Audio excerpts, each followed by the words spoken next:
Tonight you are invited to an office Christmas party at the Plaza Hotel in New York City. The lights are warm, the smiles are practiced, and the open bar is quietly persuasive. People get a little too honest, a little too affectionate, and a little too brave with the microphone. Settle in for calm sarcasm, soft drama, and the gentle tension of co-workers pretending Monday will never come. Chapter 1. The Invitation That Pretends to be Friendly. The email arrived on a Monday morning with the soft confidence of something that had already decided your plans. It was cheerful in the way only a corporate email can be cheerful, where every sentence is smiling while quietly checking your calendar permissions. The subject line promised joy and connection and holiday spirit. The body promised appetizers, an open bar, and a reminder that the company was a family. The company always became a family right before it wanted something. In this case, it wanted everyone to show up and prove they could be social in an approved way. At the bottom, there was the final line, the one that did the real work. Attendance is strongly encouraged. Strongly encouraged was the phrase the office used when it meant you can say no, but we will remember. It was the same tone used for training videos, for wellness seminars, and for the annual survey where honesty was anonymous in the same way a fish is anonymous in a small bowl. Most people replied within minutes. Sounds fun. Looking forward to it. Excited to celebrate with everyone. The replies came in a small parade of enthusiasm, like a row of paper snowmen taped to a wall. It was not that anyone was lying. It was that everyone was translating their real feelings into workplace language. I read the email twice because I enjoy pain and because I like to study how words can be both friendly and mildly threatening. Then I replied with the safest message I could manage. Thanks, I will be there. That was all. I did not add an exclamation point because I did not want to be misunderstood as a person with unregulated joy. I also did not want to look cold. In an office, being cold is like having spinach in your teeth. Someone will notice and they will make it about your character. The party was scheduled for a Friday evening at the Plaza Hotel, which was a location that did not pretend to be casual. The Plaza was not a place you stumbled into. The Plaza was the kind of place that made you stand up straighter just from hearing the name. It was the office version of saying, "We are doing well, please act like it." Our company was a mid-sized analytics and consulting firm, which meant we sold numbers wrapped in confidence. We made reports that told clients what they suspected, but in a font that looked expensive. We built dashboards that made chaos feel organized. We spoke in sentences that started with, "The data suggests," and ended with, "We recommend." We were not saving the world, we were helping it make better slide decks. By the time the invitation arrived, the office had already started its yearly transformation. That week, someone placed a bowl of candy canes near the printer. Someone else taped paper snowflakes to the glass wall of the conference room. They looked like they had been cut with scissors and resentment. The office playlist began to include holiday music that was carefully chosen to be harmless, like a lullaby played in a waiting room. The decorations were not really decorations, they were signals.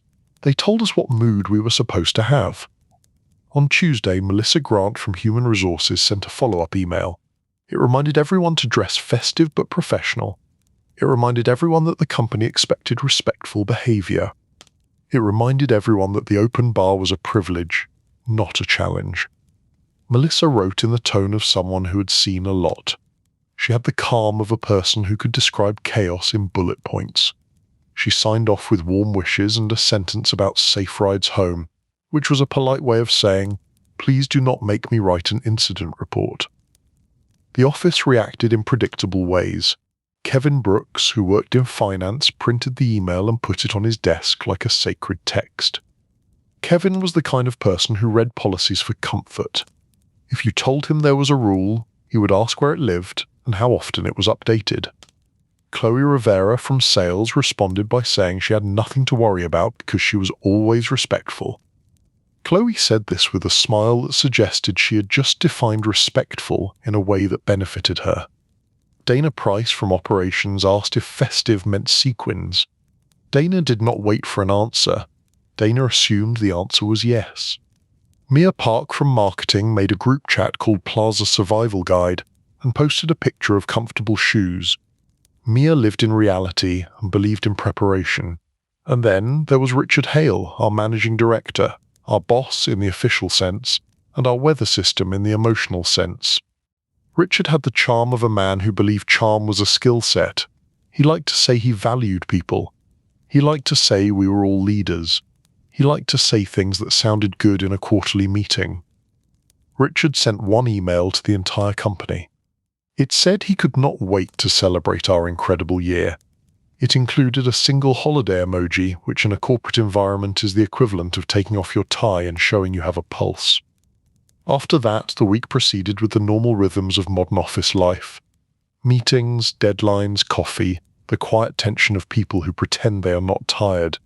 But under the surface, everyone was thinking about Friday. Office parties are not just parties. They are a social test with snacks. They are the place where people discover who they are when they have 2 drinks and no spreadsheet in front of them. They are where quiet co-workers become poets. They are where confident co-workers become oddly emotional. They are where someone always says something that should have stayed inside their brain.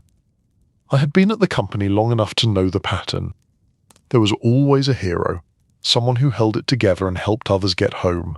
There was always a comedian, someone who tried to turn awkwardness into entertainment. There was always a romantic plot, usually unplanned.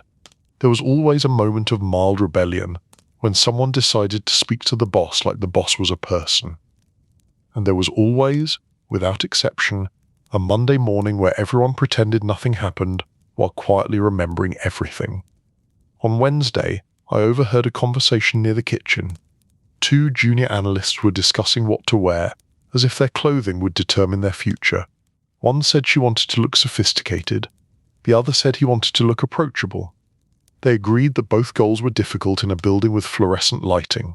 They asked my opinion. I told them the truth, which was that nobody would remember your outfit if someone spilled a drink on the boss. They laughed politely and then returned to their planning, because in an office you never take the advice that could actually help you. On Thursday, people started leaving early, as if conserving energy for the performance ahead. There was an unspoken agreement that Friday was a short day, even though nobody said it out loud. The calendar still showed meetings, but the meetings felt symbolic, like cardboard decorations. I spent Friday moving through the day like someone walking toward a thunderstorm. I finished my tasks, I answered messages, I nodded in video calls, I did everything a normal employee does while thinking about the fact that in a few hours I would be standing in a hotel ballroom pretending the company was a warm community. Around mid-afternoon I saw Richard in the hallway. He looked energized, which meant he was either excited or he had just had an unusually aggressive espresso. He asked if I was ready for tonight. I said yes, because that is what you say when your boss asks if you are ready for something. Richard said it was going to be a great night. He said he wanted everyone to relax and have fun. He said he hoped we would all connect outside of work. This sounded lovely in the way a brochure sounds lovely. I smiled and said I agreed. Richard patted my shoulder with the warm authority of a man who believed he was creating culture. When he walked away, I saw Melissa watching from across the office. Melissa gave me a look that said, "Remember the respectful behavior reminder." She did not speak. She did not need to. Human resources is the art of communicating without leaving evidence. At 5, the office started to empty. People said see you tonight with a strange excitement, like they were heading to a concert where the band might break up mid-song. I went home, changed and practiced looking like a person who enjoyed gatherings. My outfit was simple. Dark clothes, neat shoes, a jacket that looked like I had a plan. I checked my breath, my hair, my phone battery, and my ability to tolerate small talk. On the way to the plaza, the city looked like it was doing its own holiday performance. Strings of lights, shop windows dressed up like theatre sets, people moving quickly with bags and scarves, the air sharp and clean, like it was trying to wake everyone up. I arrived early, which is my personal form of self-defense. If you arrive early, you can choose where to stand. You can take a breath before the room fills with laughter and perfume and opinions. Outside the plaza, the entrance was bright and elegant. A doorman held the door like it was a privilege to enter. which to be fair it was. I stepped inside and felt the temperature change. Warmth, soft carpets, the smell of polished wood and expensive decisions. The lobby glowed, and for a moment I forgot I was here for work people. I could have been here for a different life, a life where I was mysterious and relaxed, and did not know what a quarterly forecast was. Then I saw the first familiar face near the entrance, and my brain returned to its usual setting. The night had begun. Chapter 2. The Lobby Glow and the Coat Check Confessional. The first familiar face was Mia Park, standing near a decorative arrangement that looked like Winter had hired a stylist. Mia was holding her phone like a shield and scanning the room the way a lifeguard scans a crowded pool. She saw me and smiled with relief. "I am glad you made it," she said, and her tone suggested she had been worried she would have to survive alone. Mia had a quiet competence that made people feel safe. In meetings, she took notes that saved everyone. In crises, she spoke in calm sentences. At parties, she had the rare skill of making small talk without turning it into a competitive sport. She asked if I had eaten. I said not yet. She nodded like a doctor receiving a familiar symptom. "Good," she said. "Eat first. The drinks will try to trick you." This was the kind of advice you only hear from someone who has learned the hard way, or who has watched others learn the hard way and taken notes. We walked toward Coat Check. The line was not long yet, and I could feel the party still forming, like dough rising. People arrived in waves, each wave louder than the last. The coat check area was staffed by a man with an expression of patient neutrality. He took coats the way a bartender takes confessions, with practiced calm and no visible judgment. As Mia handed over her coat, she leaned in and lowered her voice. "If I disappear later," she said, "it is because I went home, not because I died." I told her that was a reasonable plan. Behind us, Kevin Brooks arrived, dressed as if he had been invited to a board meeting, not a party. He carried his coat carefully, like he did not trust it. He greeted us with polite energy and asked if we had read the reminder email. Mia said yes. I said yes. Kevin nodded, as if we had passed a small test. He leaned closer and said the phrase that always signals trouble. "I just hope people behave." Kevin always hoped people behaved. Kevin hoped traffic behaved. Kevin hoped weather behaved. Kevin hoped the universe would stop being so unpredictable. Behind Kevin, Dana Price arrived, and Dana was wearing sequins. Not a small amount of sequins, a confident amount. Dana looked like a holiday ornament that had come to life and decided to manage a project.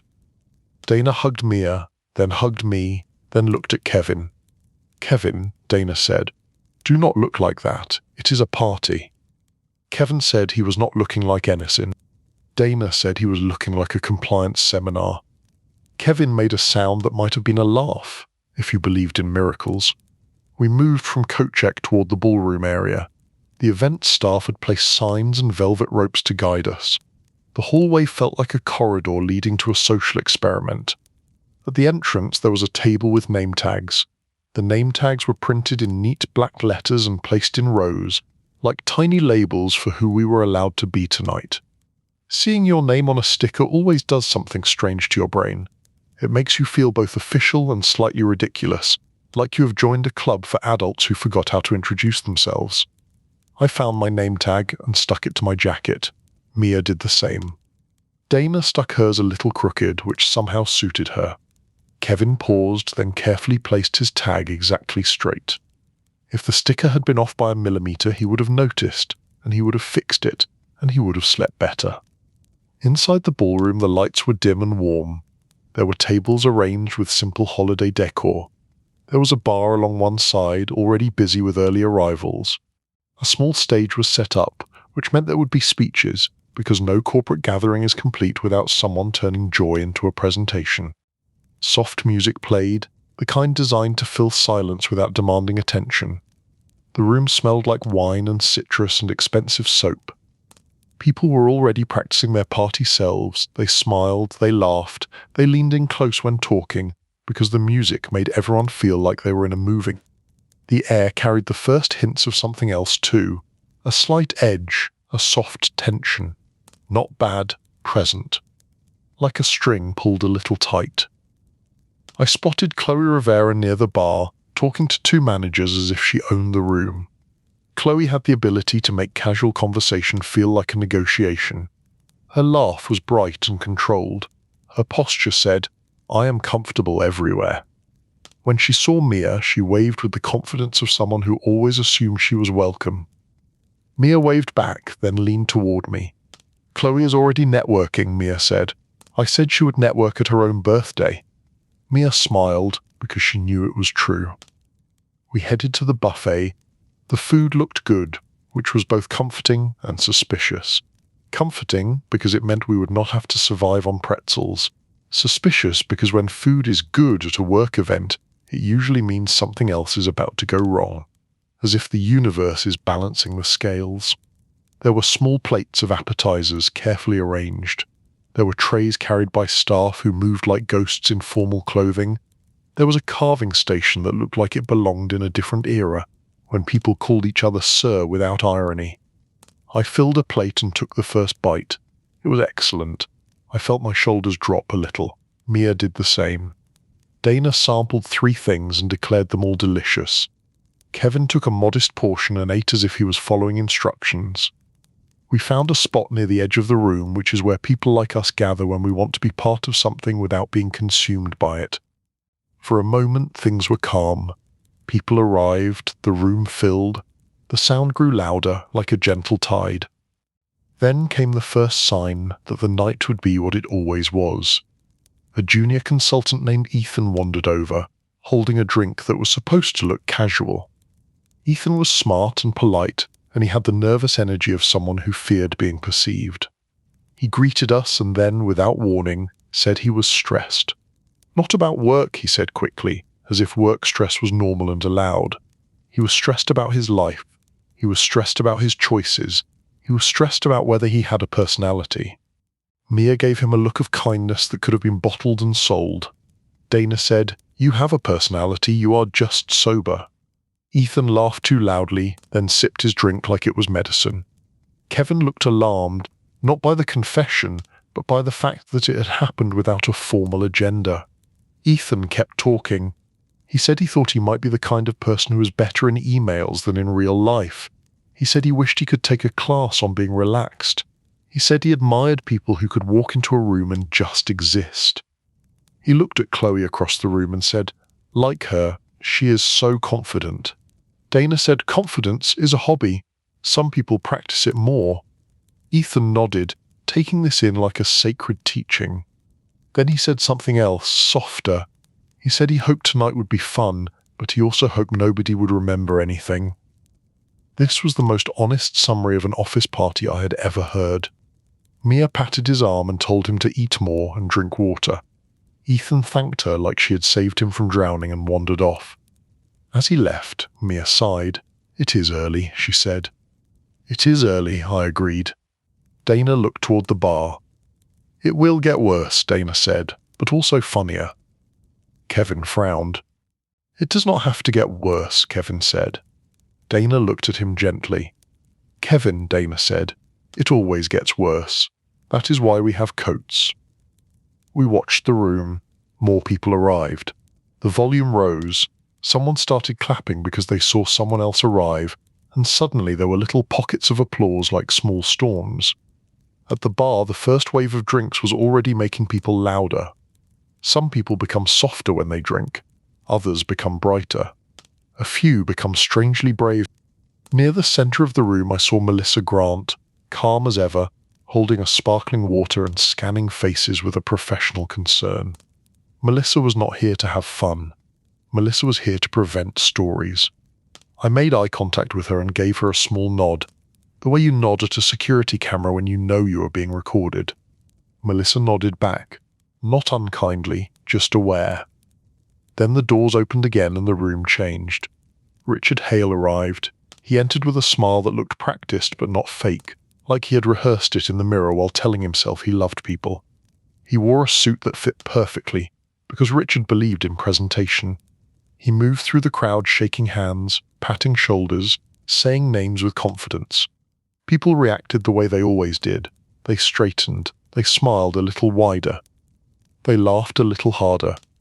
The boss brings gravity. Even in a party, gravity works.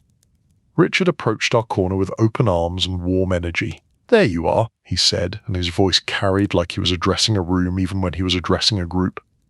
He greeted Mia, praised her recent campaign results, and said she was doing incredible work. Mia thanked him in a tone that was polite and careful. He greeted Dana and said Dana always brought good energy. Dana said she brought sequins too, and Richard laughed like that was the best joke he had heard all year. He turned to Kevin and said Kevin kept the company grounded.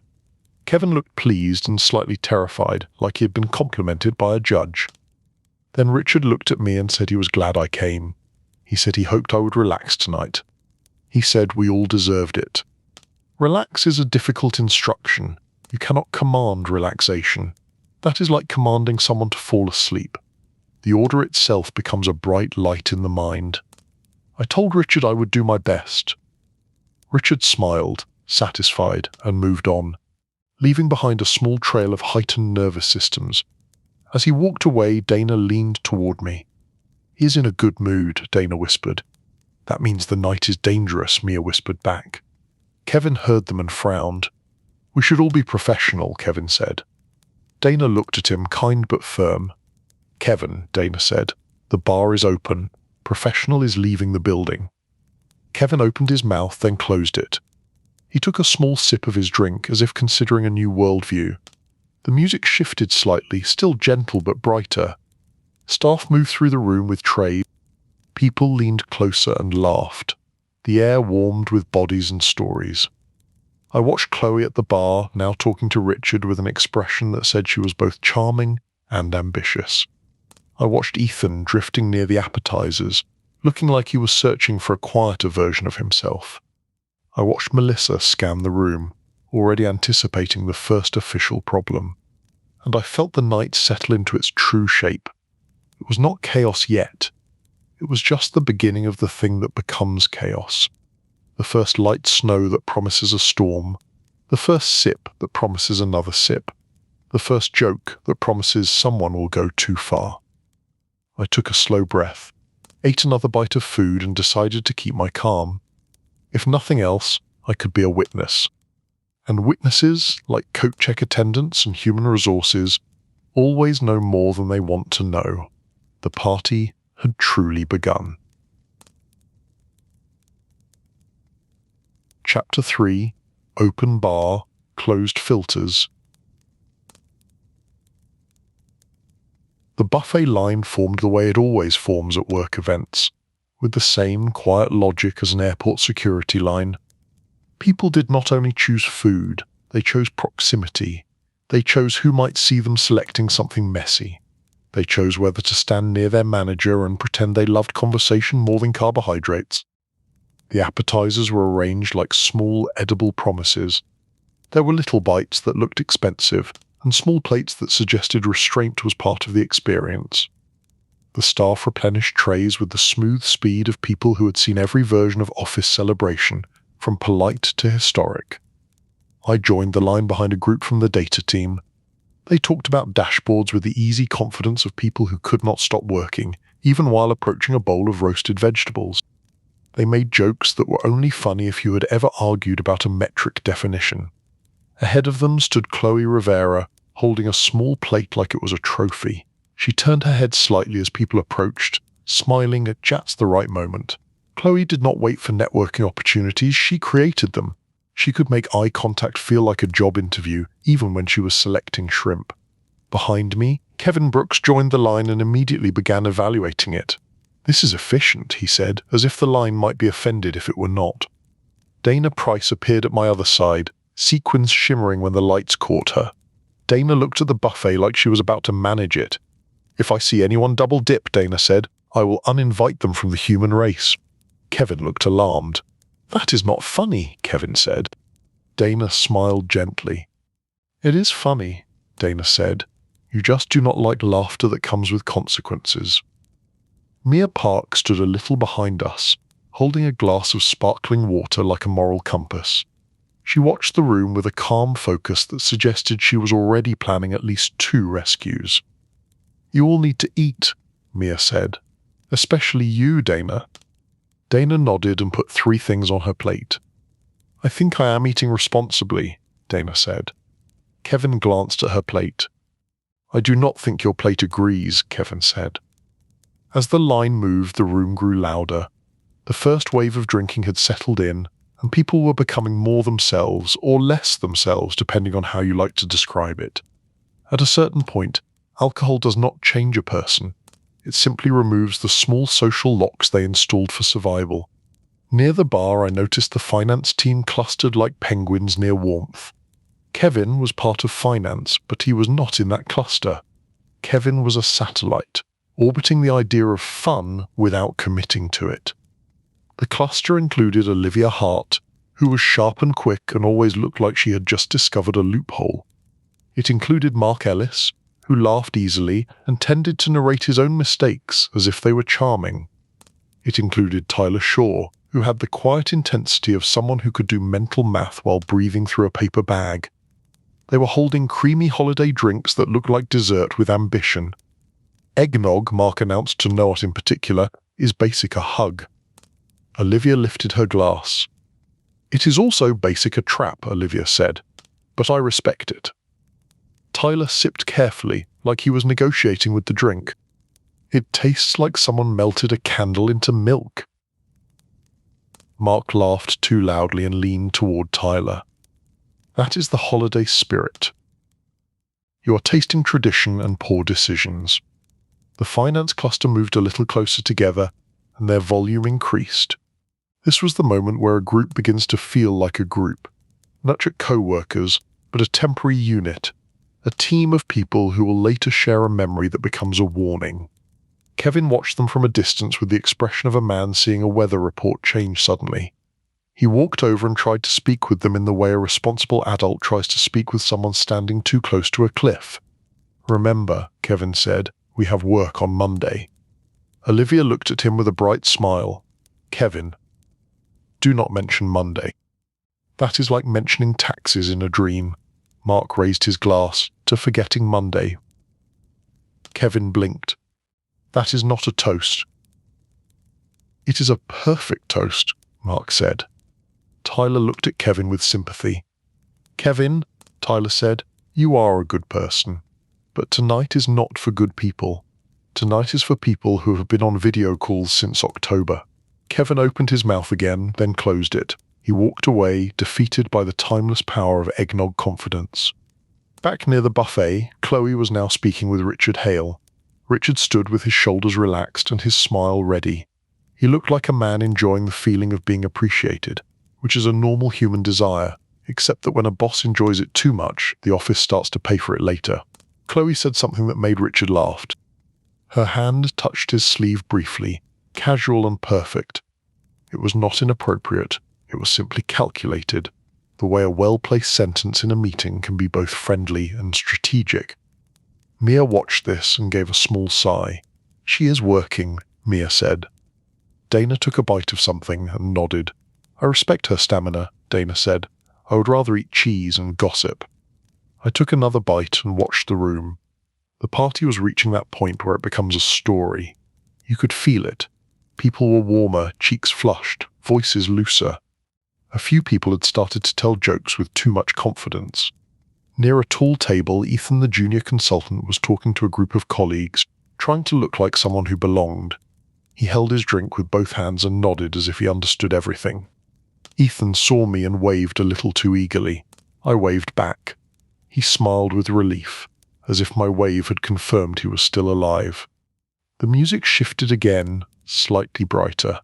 Someone turned the lights down a little more. The room looked softer, which is always dangerous because people behave differently when they think they look good. A staff member moved through the crowd and announced that we would have a short speech soon. The word short is often a lie at work events, but people accepted it politely. We all drifted toward the stage area, gathering in a loose semicircle. People held drinks, people held phones, people held each other at the elbow just enough to suggest closeness without making it official. Richard stepped up to the microphone. He adjusted it slightly, then smiled. He began with the usual phrases: incredible year, strong performance, client trust, teamwork. He praised departments by name. He praised resilience. He praised dedication. He praised the kind of effort that makes a person tired but looks good in a report. People clapped at the right moments. Richard continued, warming to his own speech. He talked about culture. He talked about values. He talked about how proud he was. Then he said something that almost sounded sincere. He said he knew the year had been intense. He said the work had been demanding. He said he appreciated everyone. This was the part where the room softened a little. Even the most cynical person in the room, and there are always many, can be moved by a boss who seems human for a moment. But a boss being human is a delicate thing, like a glass ornament. It is beautiful, but it does not survive certain falls. Richard looked out at us and said he wanted to see more connection. He wanted to see us support one another. He wanted to see us speak openly.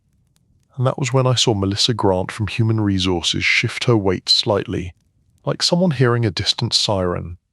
Encouraging open speech at an office party is like encouraging free-range chickens in a crowded street. It sounds nice. It ends badly. Richard ended his speech with a toast. To all of you, he said, to your hard work, to your futures. The room clapped. Glasses lifted. People cheered in a way that was just loud enough to feel real. Richard stepped down, pleased. Melissa exhaled quietly. We returned to movement and chatter. People flowed back toward the bar and buffet. Someone started a conversation about bonuses, which is the kind of conversation that should never happen after free alcohol, but it always does. I stood with Mia and Dana near a quieter corner. Kevin joined us, looking like he had survived a small emotional earthquake. That speech was risky, Kevin said. Dana tilted her head. The speech was normal, Dana said. The night is risky. Mia nodded. People hear open speech and think it means open season, Mia said. Kevin frowned. We should all be mindful, Kevin said. Dana looked at him with gentle patience. Kevin, Dana said, I say that with love. You are the only mindful person in this building. Kevin looked as if he was about to argue, but then he seemed to accept this as a fact of nature. Across the room I noticed a quiet tension forming near the bar. Two employees, both mid-level managers, were speaking with polite smiles that did not reach their eyes. One was Andrew King, who led a project team and liked control. The other was Lauren Pierce, who had recently been assigned a new initiative and liked having credit. They were talking about something that sounded like a compliment, but it had edges. Andrew nodded, smile tight. I heard your team did well on that client handoff, Andrew said. Lauren smiled back. Yes, Lauren said. We did what we could with the materials we were given. That last phrase was not dangerous on its own, but it was a seed, and seeds grow quickly at parties. Andrew laughed lightly. Well, Andrew said, we all do what we can. Lauren sipped her drink and tilted her head. Some of us do more than we can, Lauren said. Andrew held his smile like it was a fragile plate. How nice, Andrew said. Their conversation drifted into the air like smoke. Anyone near them would breathe it in. This is how office tension spreads, not in explosions, but in little airborne hints. Mia noticed. That is going to become a problem, Mia said quietly. Dana watched them with interest. I cannot look away, Dana said. It is like watching two cats politely fight on a silk rug. Kevin looked worried. We should intervene, Kevin said. Mia shook her head. Not yet, Mia said. Intervening too early makes people feel observed. Let it burn itself out. That was another thing Mia knew. Sometimes the calmest way to handle social tension is to let it run out of fuel. We moved toward the food again, partly for comfort, partly to look busy. The buffet had been replenished. The carving station continued its dignified service, as if it had no idea it was surrounded by co-workers slowly losing their filters. I noticed the finance cluster again. Their eggnog drinks were disappearing and reappearing. Mark was now telling a story with large hand gestures. Olivia was laughing hard enough to lean forward. Tyler looked relaxed in the way a person looks when they have decided to stop fighting reality. Kevin watched them and sighed. They are going to regret this, Kevin said. Dana took a slow bite. "They're going to remember it as fun until someone mentions it on Monday," Dana said. Mia looked at her phone briefly. "I am setting my own limit," Mia said. 2 hours. Then I am gone." We stood near a tall table and listened to the room. The party continued to warm. Laughter rose. People told stories they would not tell in a conference room. People leaned in closer. A few people touched arms and shoulders in friendly ways that might become something else later, depending on how the night went. Then Ethan returned to our area holding a new drink. He looked both hopeful and slightly terrified. "I tried eggnog," Ethan said. "And?" Dana asked. Ethan nodded seriously. "It tastes like holiday perfume," Ethan said, "but I do not hate it." Kevin glanced at the drink. "How many have you had?" Kevin asked. Ethan blinked. "This is my second," Ethan said. Kevin made a sound that suggested sorrow. "Be careful," Kevin said. Ethan nodded as if he had just been advised about mountain climbing. "I am being careful," Ethan said. Dana smiled. "Ethan," Dana said, "careful is not a feeling you have after eggnog. Careful is a plan you make before eggnog." Ethan looked at his cup, then looked back up. "I did not make a plan," Ethan said. Mia patted his arm. "Then drink water," Mia said, "and eat something."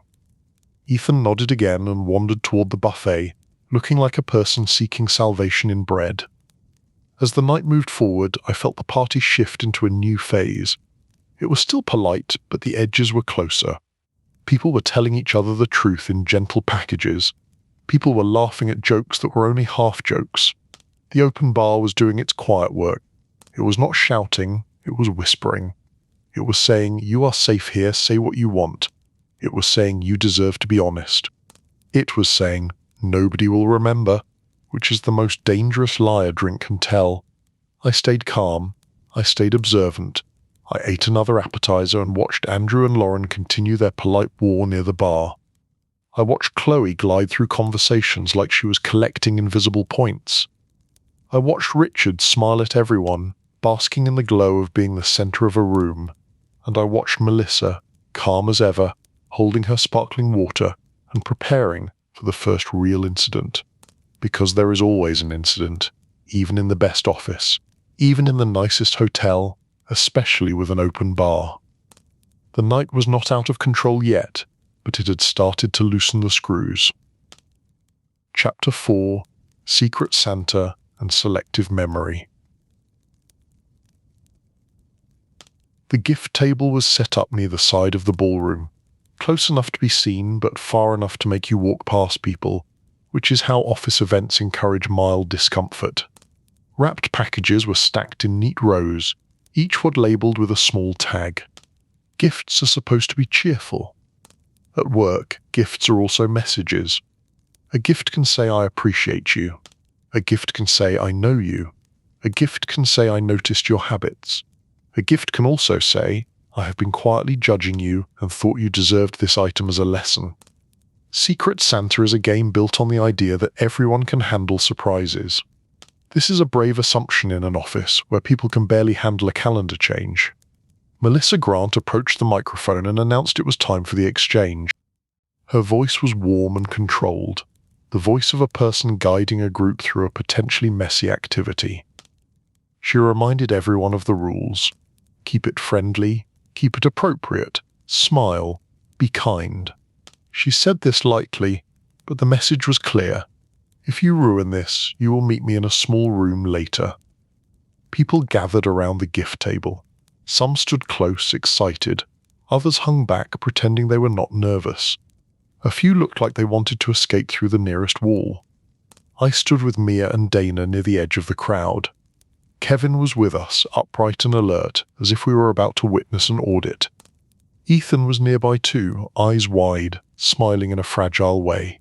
He had a gift in his hands and held it like it contained a small animal. Chloe stood closer to the front. She looked interested, like she expected something entertaining. Richard stood near Melissa, laughing and chatting, trying to look like a relaxed leader. He did not look nervous. He should have been. Melissa began calling names from a list. People stepped forward, found their gift and brought it back to their spot. Then one by hour, people opened their gifts. The first few went well. Someone got a mug with a holiday design. Someone got a candle. Someone got a small fancy box of chocolates. People laughed politely and said thank you. It was gentle. It was safe. Then a gift went to Mark Ellis from finance. Mark ripped the wrapping paper with the enthusiasm of a child who had never been told to be careful. Inside was a book titled something like How to be Mindful at Work, along with a small stress ball shaped like a snowman. Mark held it up. "Whoever got me this," Mark said, "I want you to know this is deeply personal." The crowd laughed.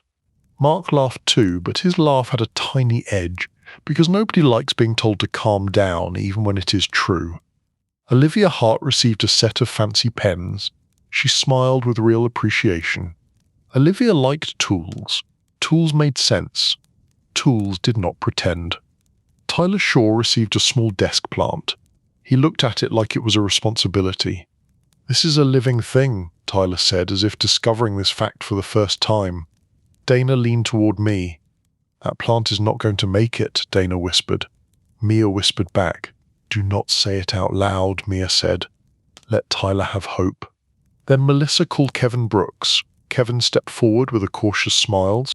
He found his gift and carried it back carefully, as if it could explode. Kevin began to open it slowly, folding the paper neatly. The crowd watched. Kevin was not a dramatic person, which meant everyone expected the gift to be dramatic, because the universe enjoys contrast. Inside was a small framed print. It showed a set of words in decorative font, something about relaxing and living in the moment. Alongside it was a pair of fuzzy socks with tiny holiday designs. Kevin stared at the socks. Kevin stared at the print. Kevin looked up. "This is," Kevin said, unexpectedly humorous. Dana covered her mouth, eyes bright. Mia smiled softly. "Kevin," Dana said, "put those socks on immediately. Become the person you were meant to be." Kevin looked horrified. "Not now," Kevin said. The crowd laughed, partly because the gift was funny, and partly because Kevin reacting to anything was rare and therefore valuable. Kevin forced a smile and said thank you, then stepped back into our small cluster. "I did not know I needed socks," Kevin said, as if this was a philosophical discovery. Dana patted his shoulder. "We all need socks," Dana said. "Some of us just pretend we do not." The exchange continued. The room stayed cheerful. The drinks continued to whisper. Then Melissa called Andrew King. Andrew walked forward with a smooth smile, collected and confident. He found his gift and carried it back like a man carrying a prize. He opened it in a controlled way. Inside was a small trophy, the kind sold in novelty stores. The plaque read something like Best Micromanager, with a tiny figure holding a clipboard. A hush slid over the crowd, very brief, but real. Andrew held the trophy. His smile stayed in place, but it tightened. For a moment you could see his brain working. Was it a joke? Was it a warning? Was it cruel? Was it deserved? Was it meant by a friend or by someone who disliked him? Andrew laughed. "This is hilarious," Andrew said in a voice that sounded like it was trying to convince itself. Some people laughed too, but it was not as smooth. It was a laugh with questions inside it. Dana leaned toward me. "Someone chose chaos," Dana whispered. Kevin looked pale. "That is inappropriate," Kevin whispered. Mia watched Andrew carefully, then glanced around the crowd. Mia was reading the room like a person reading smoke direction. Andrew held the trophy up. "I accept," Andrew said. "I would like to thank my team for surviving me." The crowd laughed again, more comfortably now, relieved to have permission to laugh. Andrew stepped back, still holding the trophy. He looked composed, but his eyes were sharper than before. That gift had landed. It did not land like a pillow, it landed like a paperweight. And then Melissa called Lauren Pierce. Lauren stepped forward, smiling calmly. She found her gift and brought it back. She opened it with neat hands. Inside was a notebook with a shiny cover and a small sticky notepad shaped like a star. Lauren lifted the notebook. "Lovely," Lauren said. Her smile was real enough. Her gift was safe. That made Andrew's gift feel even less safe. The contrast was unkind. Lauren looked toward Andrew and gave a small polite smile, as if to say, "That was awkward for you." Her smile might have been kind, it might have been satisfied. In the glow of party lights it was hard to tell. Dana whispered. "If Andrew finds out who did that," Dana said, "we will have a new project. Revenge." Kevin whispered back. "This is why we should not do this activity," Kevin said. Mia said nothing. Mia watched. The exchange continued, but the atmosphere had changed. It was still festive, it was still cheerful. But now there was a small thread of tension woven into it, a thin wire under the ribbon. Then something even worse happened, but in a quiet way. Melissa called Ethan. Ethan stepped forward with the careful steps of a person approaching a stage for the first time. He found his gift and returned, smiling with nervous hope. He opened it quickly, almost too quickly, because he wanted to get through it. Inside was a book titled something like How to Speak with Confidence. Alongside it was a small toy microphone. Ethan froze. The crowd laughed because toy microphones are funny. But Ethan did not laugh right away. His face tightened with surprise. His eyes flicked across faces, searching for meaning. Ethan tried to smile. Ethan said, "this is good." Mia leaned forward slightly, her eyes kind.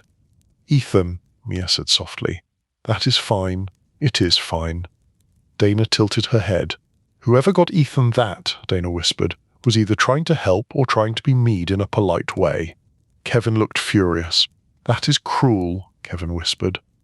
I watched Ethan. He lifted the toy microphone and gave a small, awkward wave. "Thank you," Ethan said, and his voice cracked slightly on the last word, not from sadness but from the pressure of being watched. The crowd clapped politely.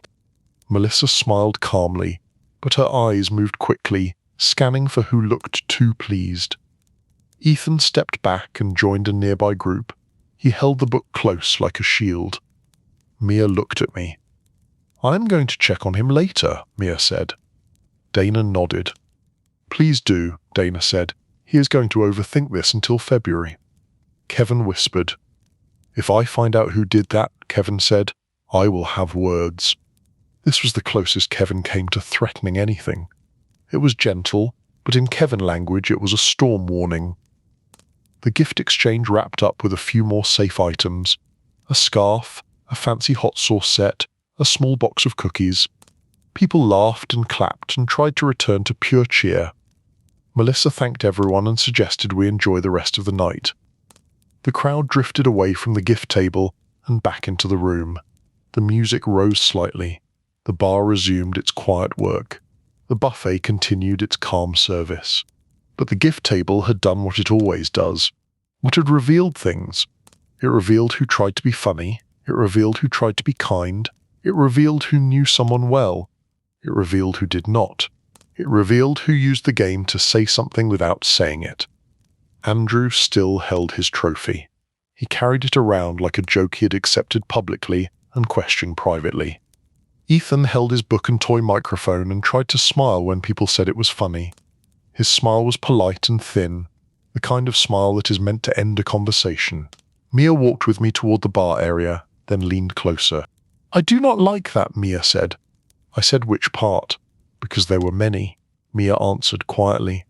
"The part where people hide sharpness inside wrapping paper," Mia said. Dana joined us, holding a drink that looked festive and dangerous. "I love wrapping paper," Dana said. "But yes, some people should not be allowed to use it." Kevin caught up with us, still irritated. "This is exactly why we need guidelines," Kevin said. Dana smiled. "Kevin," Dana said, "guidelines are cute. Humans are not." We stood near a tall table. The room looked bright again, but under the brightness, people were thinking. People were replaying gifts in their heads. People were wondering who gave what. People were making mental lists of who laughed, who did not, who looked offended, who looked pleased. This is the real secret of Secret Santa. The gifts do not stay secret. They become theories. They become stories. They become tiny office myths. Melissa moved through the crowd, still calm, still watching. Richard laughed with a group near the stage, unaware or pretending to be unaware of the small tensions growing like hairline cracks. Chloe appeared beside us, smiling. "That was fun," Chloe said. Dana looked at her. "Fun," Dana repeated, as if tasting the word. Chloe smiled wider. You cannot deny it was entertaining, Chloe said. Mia kept her tone gentle. It was a bit sharp, Mia said. Chloe shrugged. It is an office, Chloe said. Sharp is part of the culture. Kevin looked at her as if she had admitted to a crime. It should not be, Kevin said. Chloe smiled at Kevin in a way that was almost kind. Kevin, Chloe said, you are adorable. Kevin blinked, stunned by the word adorable, as if it had been thrown at him. Dana laughed. Leave him alone, Dana said. He is the last guardian of decency. Chloe lifted her drink slightly and drifted away, already moving to another conversation. I watched her go. Chloe was not cruel, Chloe was simply skilled. She understood the social game and played it as if the rules were obvious. Mia looked at the room again. We need a small reset, Mia said. Dana nodded. Yes, Dana said. A reset. Or at least a snack. Kevin sighed. How do we reset? Kevin asked. Mia answered without hesitation. Water, Mia said. Food, and a conversation about anything other than gifts. Dana pointed toward the buffet. I can do food, Dana said. Food is my love language. Kevin looked uncertain but followed us anyway. We walked toward the buffet together, a small team formed not by department but by shared awareness. We ate. We drank water. We made gentle conversation about safe topics. For a few minutes, it worked. The room felt lighter again. People laughed more naturally. The music filled the air. The hotel lights softened edges. But the reset button was stuck. That is the trouble with office parties. You cannot unhear what you heard. You cannot unsee what you saw. You cannot unwrap a gift back into harmless paper. You can only keep moving, keep smiling, and hope the night does not pull the thread too hard. Chapter 5: Karaoke and the Microphone of Doom. The stage had been waiting patiently all night, like a small raised warning. It sat at the edge of the ballroom under soft lights, holding a microphone on a stand and a speaker that looked too confident. At some point, someone had decided the party needed karaoke, which is how you know the planning committee believed in personal growth through mild humiliation. A staff member adjusted a cable. Another staff member checked a tablet. The tablet was the only thing keeping the karaoke civilized. Without it, karaoke becomes a social experiment where everyone discovers who knows lyrics and who only knows confidence. Melissa Grant appeared near the stage and spoke briefly with the event staff. She nodded in the way a person nods when making peace with an inevitable problem. Then she moved away, still holding her sparkling water, still scanning faces, still trying to keep the night from becoming a legend. Mia stood beside me and Dana, looking toward the stage with the careful expression of someone watching a toddler approach a staircase. This is where it changes, Mia said. Dana lifted her drink slightly. This is where it becomes art. Kevin Brooks joined her, posture straight, eyes wary. This is where it becomes unprofessional. Dana looked at him. Kevin? Karaoke is always unprofessional. That is why it is popular. Kevin frowned, but he did not walk away. Kevin never walked away from risk. Kevin approached risk with concern and then stayed nearby to feel responsible. A staff member announced karaoke was open. There was a polite cheer from the crowd, the kind of cheer that says we support this idea, as long as someone else goes first. The room waited. No one moved. The air filled with that special silence where everyone is thinking the same thought. I hope someone else does it. Then Mark Ellis from finance stepped forward with the swagger of a man who had consumed enough eggnog to believe he was destined for the stage. He raised his hand, and the crowd applauded with relief. Mark was a hero in the ancient sense. He was willing to sacrifice his dignity for the group.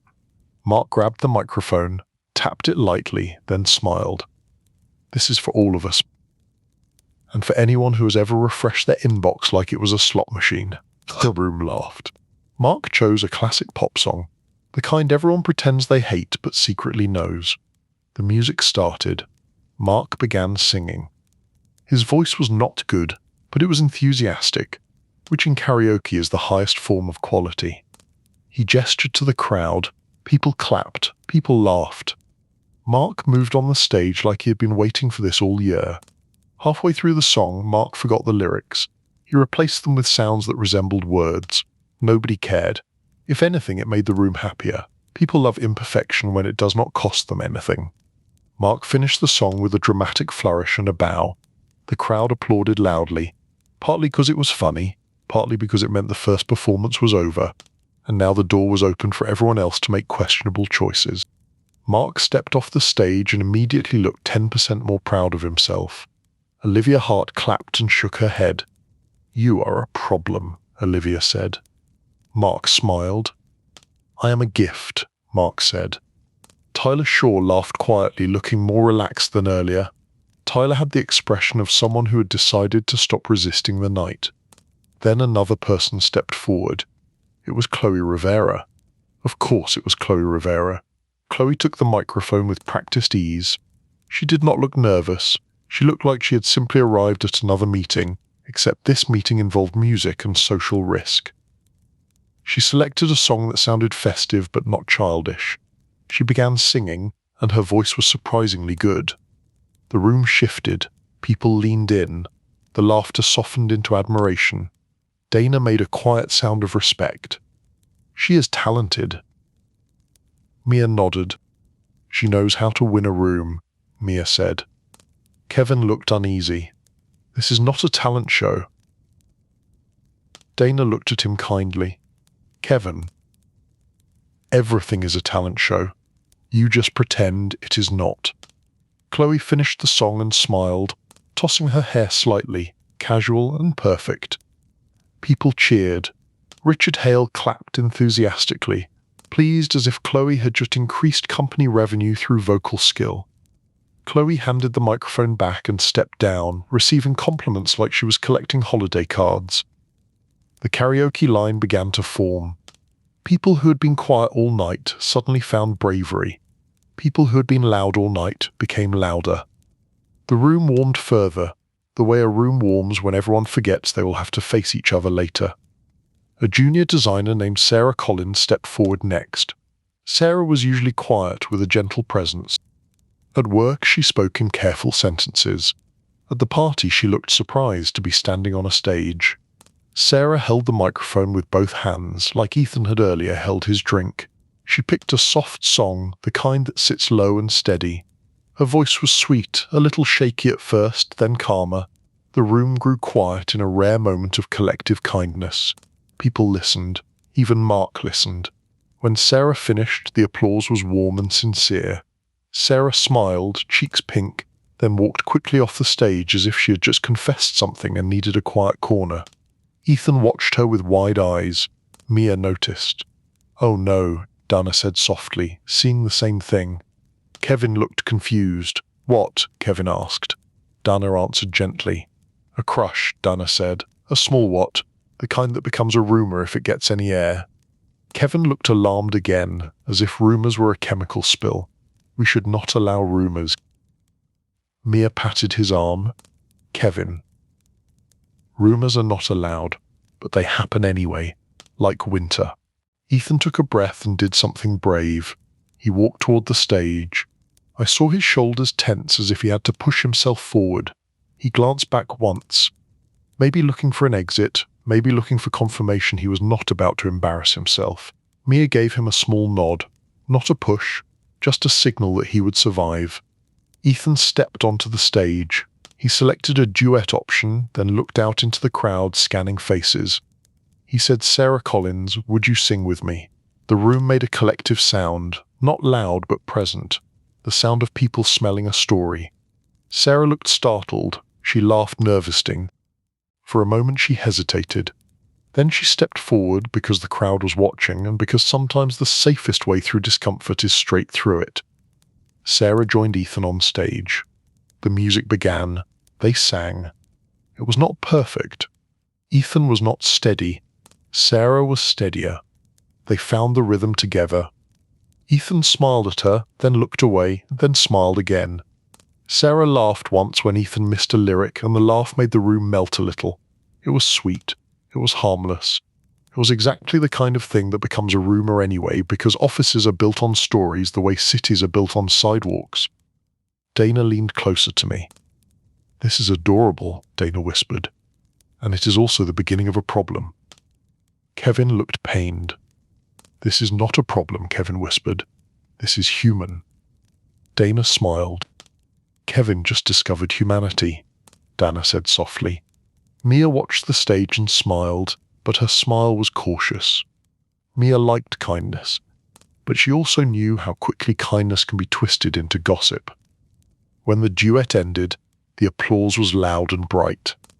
Ethan and Sarah stepped off the stage looking both proud and slightly overwhelmed. Ethan looked like a person who had survived a small storm and could not believe he was still standing. Sarah touched Ethan on the arm briefly, a friendly gesture, then walked toward the buffet area, still smiling. Ethan followed a moment later, looking like he wanted to speak but did not know what words to use. The karaoke continued, each song loosening the room further. A group from the data team sang something loud and silly. A project manager named James Porter tried a dramatic song and discovered he had dramatic feelings. Someone from sales did a holiday song and turned it into a performance, complete with hand gestures and a wink that made half the room laugh and the other half wonder what they had agreed to attend. Meanwhile, Richard Hale moved closer to the stage, energized by the feeling of fun. Richard liked being around laughter. He liked being around people who were impressed. He laughed loudly, clapped often, and called out encouragement in the way a leader does when trying to look approachable. At some point, someone handed Richard a drink. Richard took it with a smile that said he deserved it. Melissa noticed and shifted her position slightly, keeping Richard within her line of sight. Melissa did not hover.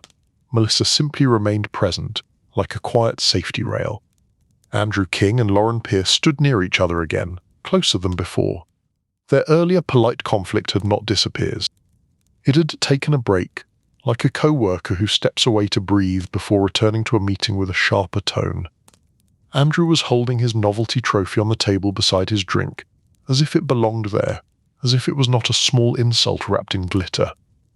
Lauren spoke with a calm smile. "Are you having fun, Andrew?" Lauren asked. Andrew smiled back. "I am having a great time." He sounded like he was speaking for the record. Lauren nodded. "Good. Because it would be a shame if someone took things too personally tonight." Andrew blinked. "I do not take things personally." Lauren sipped her drink. "Of course not." They both smiled. They both looked like they wanted to win. Dana watched them with fascination. "They are going to do karaoke as a conflict resolution strategy." Kevin frowned. "That is not a strategy." Dana nodded. "Exactly.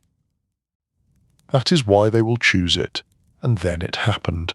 Someone called out Andrew, encouraging him to sing. A few voices joined in. A chant formed, playful and insistent. Andrew hesitated, then smiled like a man deciding to control the narrative. If he refused, it would look like fear. If he accepted, it would look like confidence. Andrew stepped onto the stage. He chose a song that was safe, upbeat, and familiar. He sang with more skill than expected. Not amazing, but solid. He looked pleased with himself. He also looked like he was performing competence, which was his favorite kind. Halfway through, he gestured toward the crowd. "This one is for my team." Lauren clapped loudly, smile bright, eyes sharp. Andrew finished the song and accepted applause with a nod, like a person finishing a presentation. When he stepped down, someone called out Lauren next. Lauren smiled calmly and shook her head at first. The crowd insisted. Lauren looked at Andrew, then stepped forward. Lauren took the microphone and chose a song that sounded gentle but carried a message. She sang in a clear voice, controlled and steady. The lyrics were about independence, about not needing approval, about doing things your own way. Andrew smiled while she sang, but his smile tightened. When Lauren finished, the crowd cheered. Lauren bowed slightly and handed back the microphone. As she stepped off stage, Andrew leaned toward her and said something too quiet for most people to hear, but not quiet enough. "Well played," Andrew said. Lauren smiled. "Thank you. I enjoy clarity." That word clarity hung between them like a piece of tinsel with a sharp edge. Near us, Kevin exhaled as if he had been holding his breath for the entire song. "This is not healthy." Dana nodded. "This is office health." "It is not the same thing." The karaoke kept going. The line shrank and grew as people changed their minds. The room now had that soft disorder where everyone feels free, but not everyone remembers they are in public. Ethan and Sarah stood near the buffet. They talked quietly. I could not hear the words, but I could see the shape of it. Ethan was nervous and eager. Sarah was kind and cautious. They laughed once, then looked away, then laughed again. It was gentle. It was safe. It was exactly the sort of thing that would be described later with too much confidence by someone who was not there. Dana noticed too. "I hope they stay sweet." Mia nodded. "I will keep an eye on it." Kevin looked confused. "Why do you need to keep an eye on it?" Kevin asked. Mia answered simply, "Because people." Then came the microphone of doom moment. Not the karaoke itself, but what karaoke does to the brain. It makes people believe their thoughts are lyrics. It makes them believe the room is supportive. It makes them believe confession is the same as entertainment. A mid-level manager named Peter Walsh stepped onto the stage. Peter was usually polished, the kind of person who wrote careful emails and used phrases like, "to align on next steps." Peter held the microphone and laughed. "I am dedicating this to leadership," Peter said. Melissa shifted again, calm face, alert eyes. Peter chose a song that was playful and mildly rebellious. He sang with enthusiasm. The crowd laughed and clapped. Then, between lines, Peter spoke. "I have always thought," Peter said, "that our management style is like this song." The room laughed, expecting a joke. Peter continued, smiling too widely. "I have always thought, Richard," Peter said, "that you are inspiring, but also a little exhausting." The laughter thinned. Richard laughed too, but his laugh was a fraction slower. Peter kept going, voice buoyant. "And I have always thought," Peter said, "that we should all say what we really feel, because we are a family." Melissa closed her eyes for a brief moment, as if counting. Peter looked into the crowd, then said the sentence that should have stayed inside his head.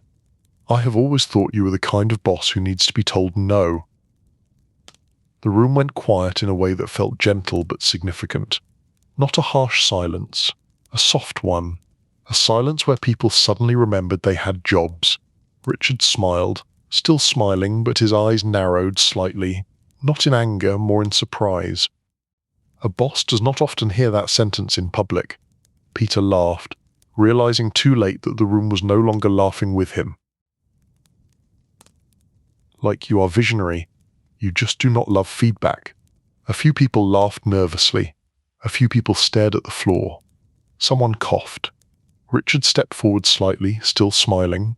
"Peter," Richard said, "thank you for your honesty." The word honesty sounded normal, but it carried a warning. Melissa moved closer to the stage, not rushing, just arriving. Peter finished the song with a shaky grin. The applause at the end was polite and uneven, like rain on different rooftops. Peter stepped off stage, cheeks flushed. He took a drink too quickly, as if trying to swallow the moment. Dana leaned toward me. "He just unwrapped a performance review in public," Dana whispered. Kevin looked ill. "That should not have happened," Kevin whispered. Mia spoke softly. "It happened." Now we managed the aftermath. Richard clapped again and raised his hand slightly. "All right." "That was—" He paused, spirited. The room laughed lightly, grateful for a bridge back to normal. Richard smiled. "Let us keep it fun," Richard said, "and respectful." Melissa nodded once, satisfied. That sentence was the repair. The music started again, the karaoke line reformed, people decided to sing safer songs. People decided to laugh at safer jokes, but the moment had been released into the air. It could not be taken back. It would drift through the room, then drift through Monday morning, then drift into the company mythology. I watched Peter retreat toward a corner where he tried to look casual. I watched Richard move away from the stage, laughter returning to his face, but with a new alertness underneath. Mia leaned toward me. That is going to echo. Dana nodded. Yes. It is going to echo. But it is also a little true, Kevin whispered. We should not say that, Kevin said. Dana smiled. Kevin, Dana said, you do not have to say it. The room already heard it. The karaoke continued, but the room now carried a new softness. Not its warmth, awareness. The kind of awareness that makes people drink water and check their own volume. The kind of awareness that arrives right before someone decides to step outside for air. Chapter 6.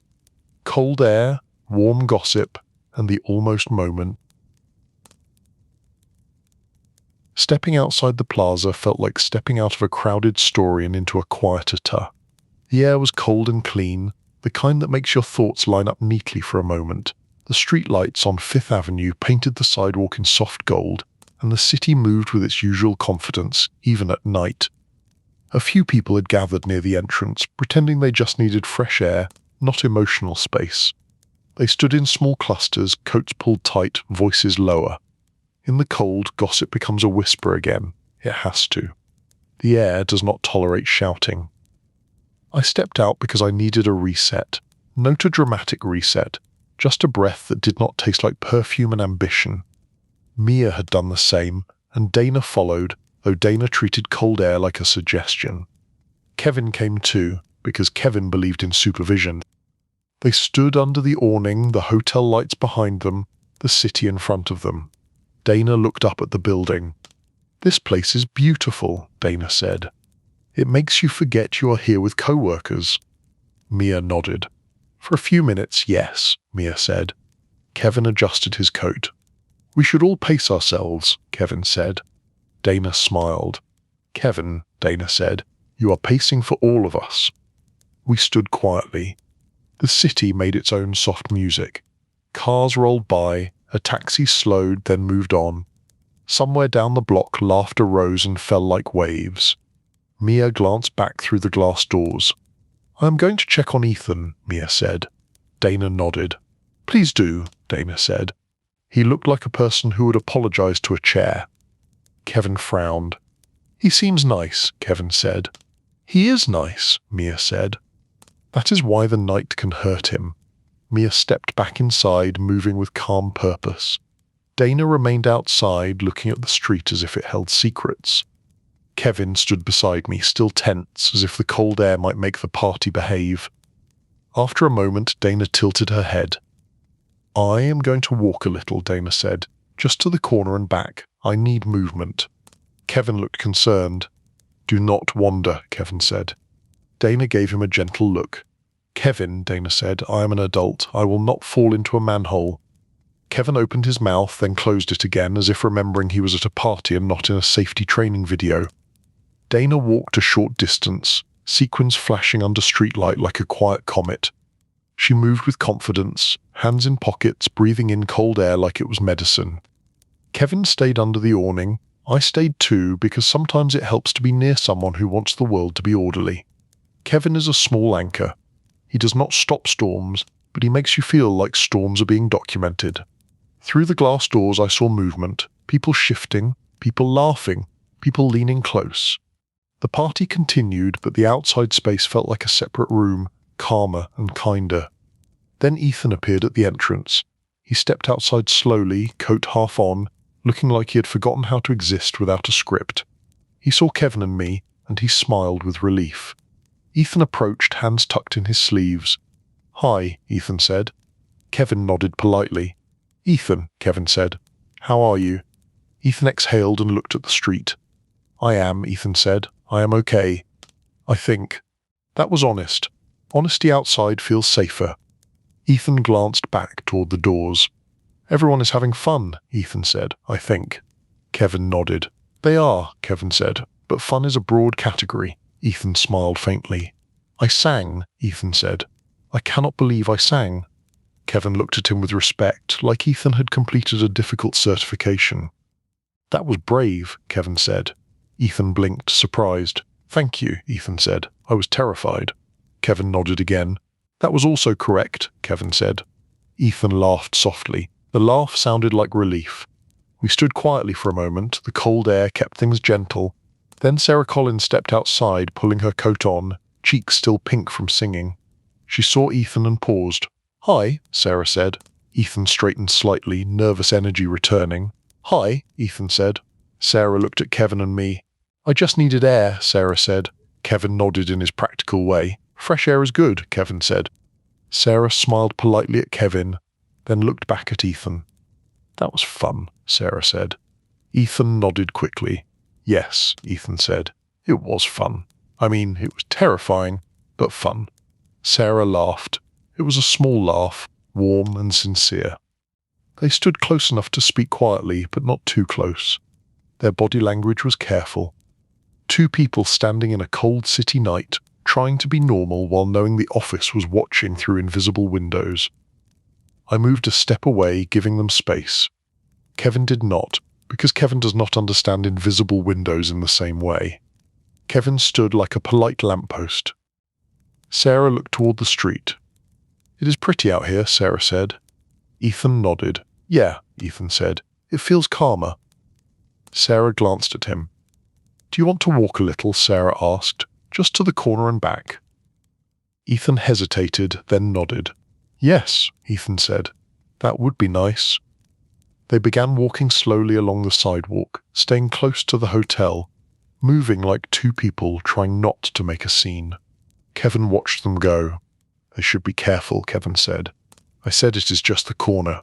Kevin nodded. Still, Kevin said. People misinterpret things. And there it was, the core of it. The office party is not only what happens, it is what people believe happened. Sarah and Ethan reached the corner, near the glow of a street light and the soft movement of traffic. They stopped, talking quietly. Their faces turned toward each other. They laughed once. Sarah touched Ethan on the arm again, a gentle, friendly touch. It was not dramatic. It was not reckless. It was human. But in an office story, a gentle touch becomes a headline. They stood close for a moment, and there was an almost moment. You could see it from the way Ethan leaned slightly forward, from the way Sarah did not step back, but did not step closer either. The almost moment hovered like a snowflake that does not land. Sarah spoke, and Ethan listened. Sarah smiled, then glanced away, then looked back. She seemed kind and careful, like she wanted to be honest without making promises. Ethan nodded slowly as if receiving instructions for living. Then Sarah took a small step back, not rejecting him, just setting a boundary. A gentle one. A boundary that said, this is sweet, but let us not turn it into a story we cannot manage. Ethan nodded again and his shoulders relaxed. He smiled, not embarrassed, just grateful. They started walking back toward the hotel. Kevin exhaled. That could have been worse, Kevin said. I glanced at him. Worse how? I asked. Kevin frowned, searching for words. People could have, Kevin said. Misunderstood. Yes, I said. Kevin nodded, satisfied that we agreed the universe was dangerous. Dana returned to the awning, cheeks bright from cold air. I walked, Dana said. I did not fall into a manhole. Kevin looked relieved. Good, Kevin said. Dana glanced towards Sarah and Ethan as they approached. Oh, Dana said softly. They are doing the sweet thing. Kevin blinked. The sweet thing? Kevin asked. Dana nodded. The careful sweet thing, Dana said. The kind you want to protect. Sarah and Ethan reached the entrance. They paused under the awning. Sarah smiled at Ethan and said something I could not hear. Ethan nodded. They both looked calmer than before. Then Sarah headed back inside. Ethan lingered a moment watching her go. His expression was tender and worried, like he wanted to be hopeful, but did not trust hope yet. Mia came back outside then, stepping under the awning with her calm face and observant eyes. I checked on him, Mia said, glancing at Ethan. Ethan nodded quickly. I am okay, Ethan said. I think I am okay. Mia smiled. Good, Mia said. That is enough for tonight. Ethan looked at her, grateful. Inside the ballroom, the music rose again and the party continued to try to be festive. But it had changed. After the karaoke moment with Peter, the room had become more aware of consequences. People were still drinking, but with slightly more caution. People were laughing, but with slightly more care. That is when the other problem happened. Not outside. Inside, we saw it through the glass first. A small cluster near the bar, a posture shift, a hand gesture that looked too familiar. Richard was speaking to Chloe. Chloe was close, smiling brightly. Richard leaned in to hear her, and Chloe leaned in too, and the space between them looked a little too private for a boss and an employee in a room full of eyes. It might have been innocent. It might have been simply loud music. But offices do not reward innocence. They reward narratives. Dana made a quiet sound. "Oh no," Dana said. Kevin stared. "That is," Kevin began. Mia kept her voice calm. "It is not necessarily anything," Mia said. "But it looks like something." Dana nodded. "It looks like a story," Dana said, "and stories do not ask permission." Through the glass, Chloe touched Richard on the forearm, a brief friendly touch. Richard laughed. Chloe laughed too. Richard leaned closer again, and Chloe said something that made him smile in a pleased way. Then Chloe said something with a little too much warmth. I could not hear it, but I saw Richard react, his smile tightening, then smoothing again. Chloe looked amused, as if she had offered a compliment that was bold. Kevin shook his head. "This is exactly why we need boundaries," Kevin said. Dana looked at him. "Kevin," Dana said, "boundaries exist. The problem is that some people treat them like optional holiday decorations." Mia watched the scene with steady eyes. "Melissa will handle it," Mia said. As if summoned by her name, Melissa appeared near the bar. She stepped into the space with calm authority, smiling pleasantly. She spoke to Richard briefly.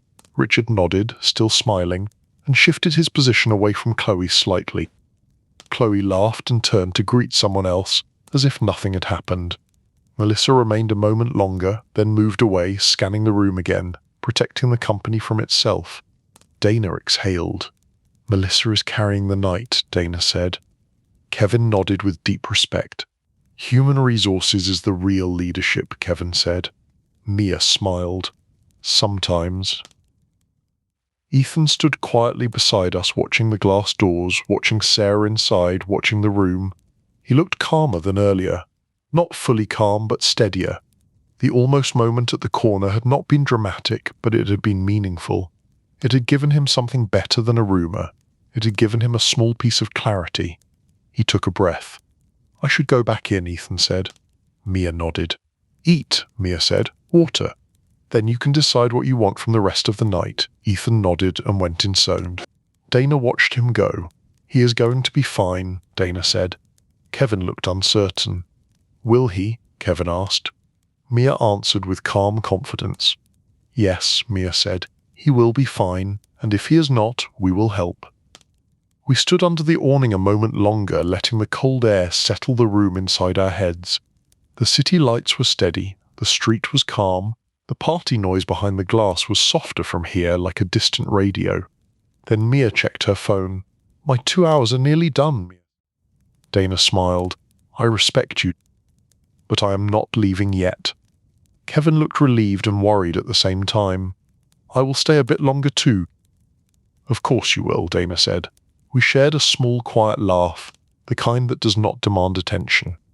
Then we went back inside, stepping from cold clarity into warm complexity, returning to the room where stories were still being written in real time. Chapter 7. The Boss Roast That Was Not Scheduled. When we stepped back into the ballroom, the air felt thicker, not in a bad way, used fuller. More laughter, more warmth, more stories being built on the spot. The karaoke continued, but the choices had become safer. Fewer people reached for rebellion. More people reached for nostalgia. That is how the room pretended it had learned something. It did not want to learn, it wanted to keep floating. Richard Hale was still smiling, still moving through the crowd, still doing that thing bosses do when they try to look relaxed while also collecting information. He chatted near the bar with a small group of managers. He nodded often, he laughed in the right places, he looked pleased, like a man who believed the night was going well because nobody had fallen off the stage. Melissa Grant drifted through the crowd like a calm lighthouse. She spoke to people briefly. She checked faces. She noticed who was loud and who was leaning too close to someone else. Melissa did not stop fun. She simply arranged it into a shape that would not require paperwork. Mia stood near the edge of the room, looking at her phone. She had not left yet, which meant she was doing math in her head. How long until it is polite to go? How long until it is dangerous to stay? Dana was still here too, fueled by curiosity and snacks. Kevin remained beside us, tense but committed, like a person supervising a toddler birthday party for adults. Ethan and Sarah were back inside, talking with a small group near the buffet. Ethan looked calmer now. Sarah looked kind and steady. They stayed close enough to be friendly, far enough to be safe. It was careful and sweet, and it made me hope the office would leave them alone. The office never does, but hope is still a hobby people enjoy. The music shifted again, and someone announced there would be another short moment at the microphone. A brief toast, they said. A fun little recognition, they said. That phrase, fun little recognition, is what you say right before something becomes memorable for the wrong reasons. Richard stepped toward the stage, energized. He took the microphone and smiled. "All right," Richard said. "I just want to say again, thank you." The room clapped lightly. People smiled.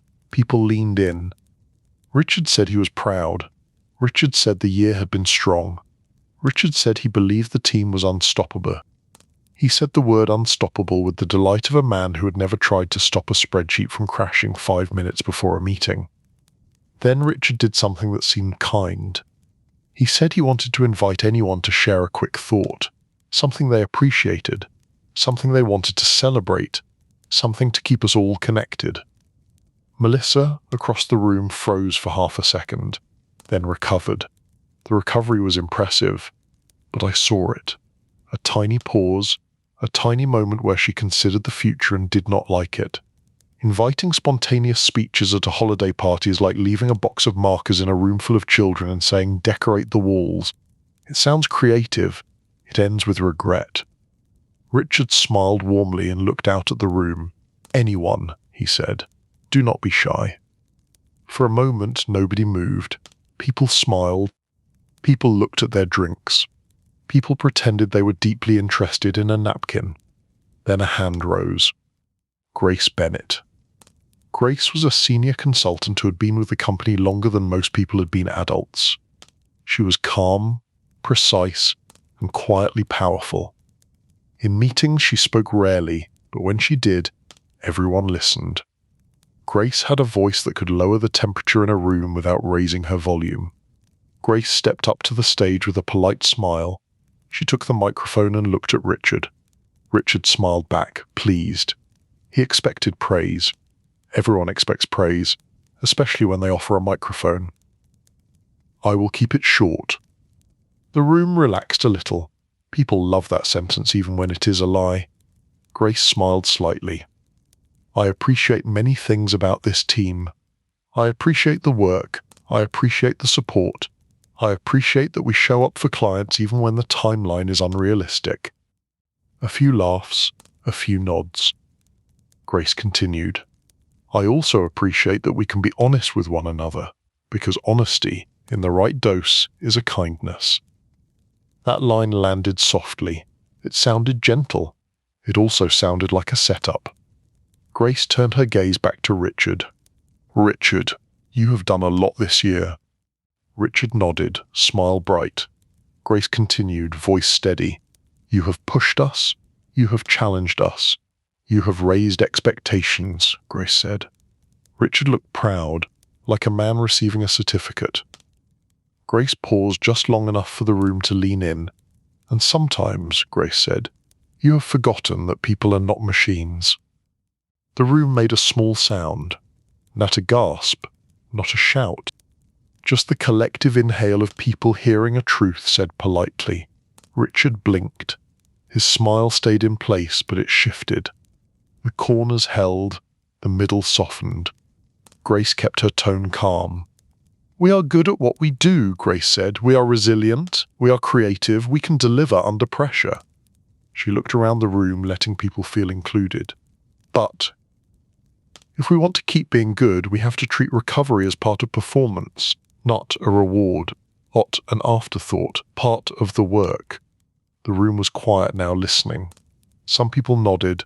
Some people stared at their drinks, suddenly interested in the concept of glass. Grace turned back to Richard. "So my appreciation tonight is this," Grace said. "Thank you for the ambition. Thank you for the belief." She smiled, warm but firm. "And please remember that Noah can run at full speed forever. Not even in a suit that fits perfectly." That last line was light enough to make people laugh, and they did. Soft laughter. Relief laughter. The kind that says thank you for making it safe.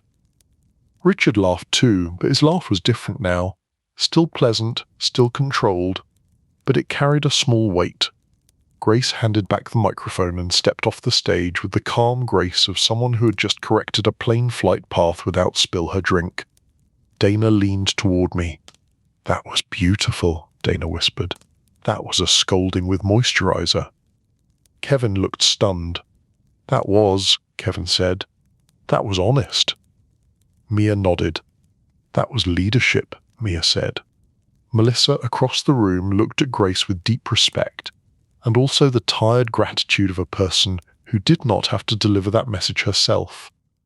Richard stepped back to the microphone, smile in place. "Grace, thank you." That was, he paused, thoughtful.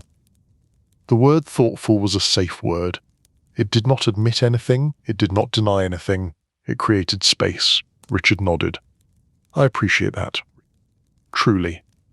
He looked out at the room and laughed lightly. "And I hear you." The room relaxed again. People clapped. The moment could have ended there, clean and useful, but the microphone was still open. The room had tasted honesty, and honesty can be addictive when it feels brave. Another person stepped forward. Peter Walsh. Yes, Peter Walsh, the same Mo who had already tested gravity with the karaoke comment earlier. Peter took the microphone, cheeks still pink, eyes bright with the confidence of a man who believed he was on a roll.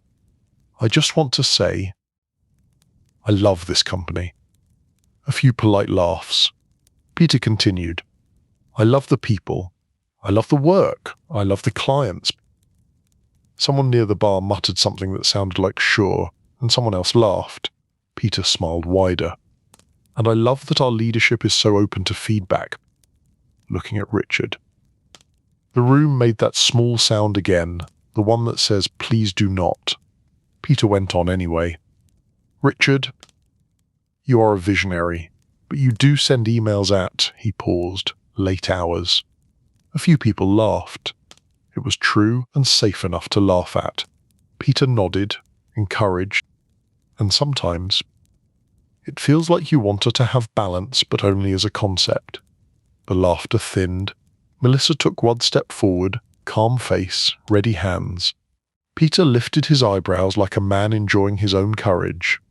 "I mean, you say wellness, but then the calendar says otherwise. Silence, soft but real." Richard smiled. It was still a smile, but it was now the kind of smile that could file a document. Peter noticed the silence, but too late. He tried to save it. "I am joking," Peter said quickly. "Mostly." That word "mostly" fell like a pebble in a quiet pond. Dana whispered. "Stop talking," Dana whispered, as if Peter might hear her through the universe. Kevin whispered. "He is going to unalive his career," Kevin whispered. I glanced at Kevin. "We are not using that word," I said softly, "because my brain is trained for safety even while watching chaos." Kevin blinked, then nodded, deeply serious. "Right," Kevin said. "He is going to gently end his career." Peter cleared his throat. "But really, it is all love. It is holiday spirit." Melissa moved closer to the stage, smile calm. Richard stepped forward slightly and raised a hand, friendly. "Peter," Richard said, "thank you. I appreciate it." The word appreciate did not mean appreciate, it meant stop.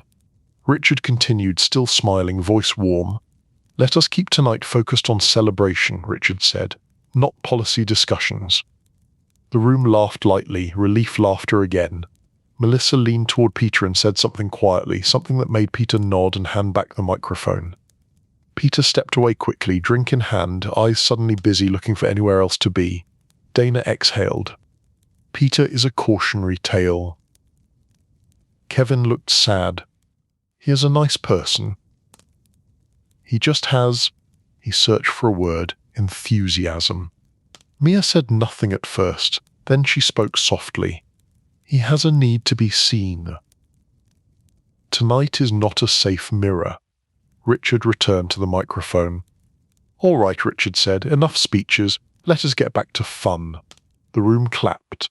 Richard lifted his glass. To you all. To your work, to your health, to your time. That last word time was not accidental.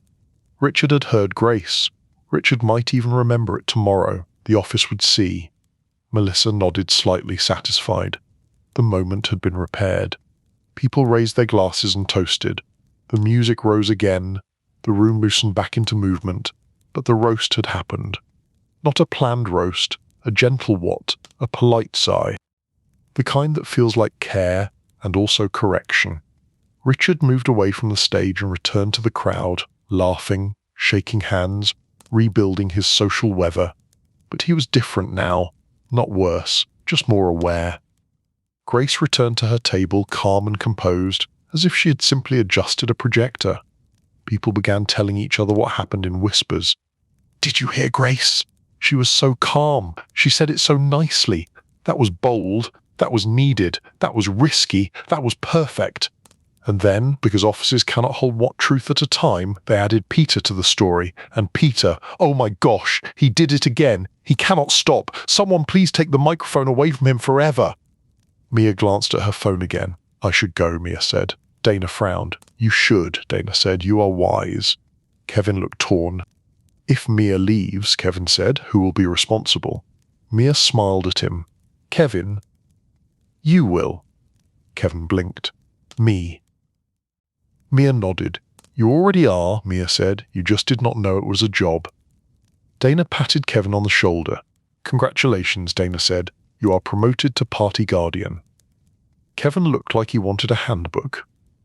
Mia hugged Dana, then hugged me, calm and quick, then nodded at Kevin. Tet me if it gets weird. Dana smiled. It is already weird. But yes. Mia left, slipping out with the quiet elegance of someone who understood limits. The room continued without her. It always does. And that is the lesson. Parties do not need you. They simply use you if you stay. I watched Ethan and Sarah still talking, still gentle. I watched Andrew carry his novelty trophy with a smile that did not reach his eyes. I watched Lauren laugh with a small group, looking calm and victorious. I watched Chloe glide through the room like a professional. I watched Richard talk with Grace briefly. Richard nodded, listening. Grace spoke calmly. Richard laughed once, softer than before, then nodded again. It looked like a real conversation. It looked like the kind of moment that might matter later if Richard remembered his own words. Kevin stood beside me, scanning the room like a security guard with empathy. Dana sipped her drink and smiled. The night is entering its final form. Kevin swallowed. What is its final form? Kevin asked. Dana looked toward the bar, toward the laughter, toward the soft mess. Regret with garnish. The music played, the drinks poured. The room breathed in and out, steady and loud, and somewhere inside that steady noise, the next mistake was already stretching. Chapter 8. The Taxi Line and the Heroic Exit. By the time the party reached its late phase, the room had a softer focus. Light seemed warmer, voices seemed louder, people seemed braver about touching shoulders and leaning close. Time became slippery, the way it does when your brain stops counting consequences. The staff continued to move with calm professionalism, clearing plates, refilling water, maintaining the illusion that everything was under control. Hotel staff are the true witnesses of human behavior. They see everything and react to nothing. Kevin stayed near the edge of the room with me, posture still upright, eyes scanning. Dana wandered and returned, collecting small stories like souvenirs. I saw Peter Walsh in a corner speaking to Melissa Grant. Melissa looked calm, which meant she was doing heavy work with a light face. Peter looked embarrassed, which meant he had reached the part of the night where bravery turns into memory. I saw Richard laughing near the bar again, smiling at everyone, rebuilding his image. The boss can recover quickly. The boss has practice. I saw Grace Bennett talking with a small group, composed and warm. Grace looked like she had done what she needed to do and now allowed herself to enjoy the rest. I saw Andrew King arguing politely with Lauren Pierce again, their smile still sharp, their sentences still carefully wrapped. That tension did not explode, it simply continued, like a low hum. And then Dana returned with that look, the look that says, I have discovered something. Dana leaned toward me and spoke quietly. We have a hallway situation, Dana said. Kevin turned immediately, alarmed. What kind of situation? Kevin asked. Dana replied with calm seriousness. A too intimate situation, Dana said. Not graphic, just regrettable. Kevin blinked. Where? Kevin asked. Dana pointed with her chin toward a corridor near the restrooms and a set of doors that likely led to a quieter area. Over there. Near the hallway that people assume is private because they want it to be. Kevin looked as if he had been assigned a mission. We should intervene, Kevin said. Dana nodded. Yes, Dana said, but gently. Nobody needs drama, they need a jacket and a reality check. I followed them, because sometimes the safest thing is to be present, like an extra chair in a room. As we approached the corridor, the party noise faded. The air was cooler, the lights were dimmer, the carpet muffled steps. It felt like the backstage area of the evening, where people go when they want to forget the audience exists. And there, near a wall with tasteful art, stood two co-workers. One was James Porter, a project manager with dramatic feelings. The other was Natalie Reed from Client Services, bright and charming, with a laugh that could turn a room. They were standing too close. Not dangerous, just closer than a hallway needs. James had one hand on the wall, Natalie had her hand on his arm. They were speaking quietly, with the intensity of people who believed the moment was private. It was not private. It was never private. Dana sighed softly, not judgmental, just tired. All right. Kevin straightened his shoulders. Hello, Kevin said, voice polite and firm. James and Natalie froze like two people caught standing in front of an open refrigerator. Natalie laughed nervously. Oh, hi, Kevin. James blinked, then tried to smile. Hey, Kevin, James said. We were just... He paused, talking. Dana nodded warmly. Talking is great. The hallway is not. Natalie looked down, embarrassed. We did not meet. Kevin raised a hand slightly, calm. It is fine. But you should probably... He searched for a word, relocate, Dana added gently. And drink water, Dana said, and maybe find chairs. Chairs help. James nodded quickly, grateful for the chance to escape with dignity. Right, James said. Yes, chairs. Natalie exhaled. Thank you. Honestly. Dana patted her arm lightly, friendly. No shame, Dana said, just timing. They separated slightly, the hallway breathing again. James and Natalie walked back toward the ballroom, keeping a respectful distance that said, we are co-workers who definitely did not do anything that will be discussed later. Kevin watched them go with the satisfied relief of a man who had prevented a small disaster. Dana looked at Kevin. You were good. Kevin blinked. I was, Kevin said, not unkindly, surprised. Dana smiled. You have hidden skills. Like a polite firefighter. We returned to the ballroom and the music hit us again, louder after the quiet. The crowd looked blurrier now, more relaxed, more tired, more willing to believe the night was a safe dream. But the night was ending, and that is when things get tricky. Endings bring urgency. People start making decisions quickly. People try to squeeze meaning out of the last hour. Near the bar, I saw Chloe Rivera talking to someone from sales, laughing brightly. Richard was across the room now, speaking with Grace and two other senior people. The distance between Chloe and Richard looked intentional. Good. The story had been edited. Ethan and Sarah were still fine. They were now with a slightly larger group, which is the safest form of sweetness in an office. Group sweetness is harder to gossip about. Not impossible, just harder. Melissa continued her rounds. She looked a little tired now. Even calm people have limits. The karaoke had ended, thank goodness. The stage sat quiet again, microphone resting, like a dragon put back to sleep. Dana returned to our corner and checked her phone. "It is late." Kevin nodded. "We should start leaving before it becomes worse."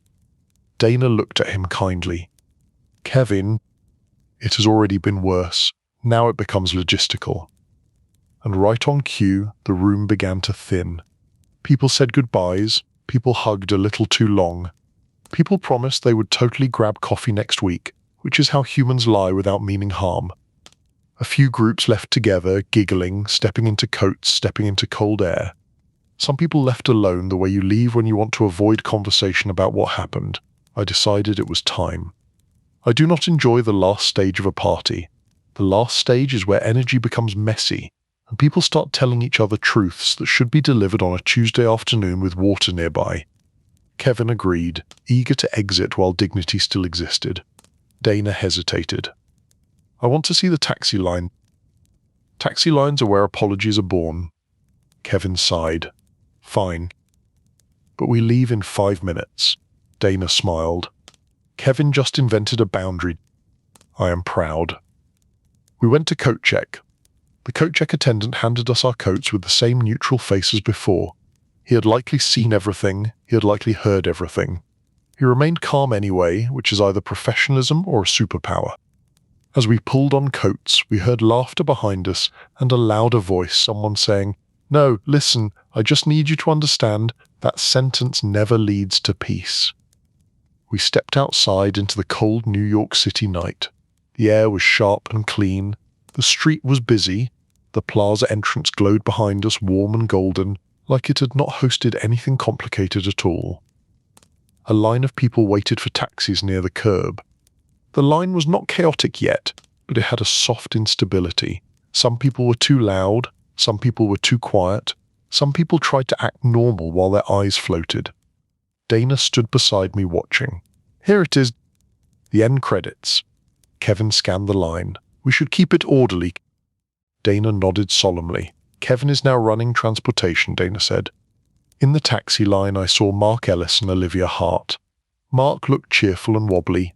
Olivia looked steady and amused, the way a friend looks when she has decided to manage someone else.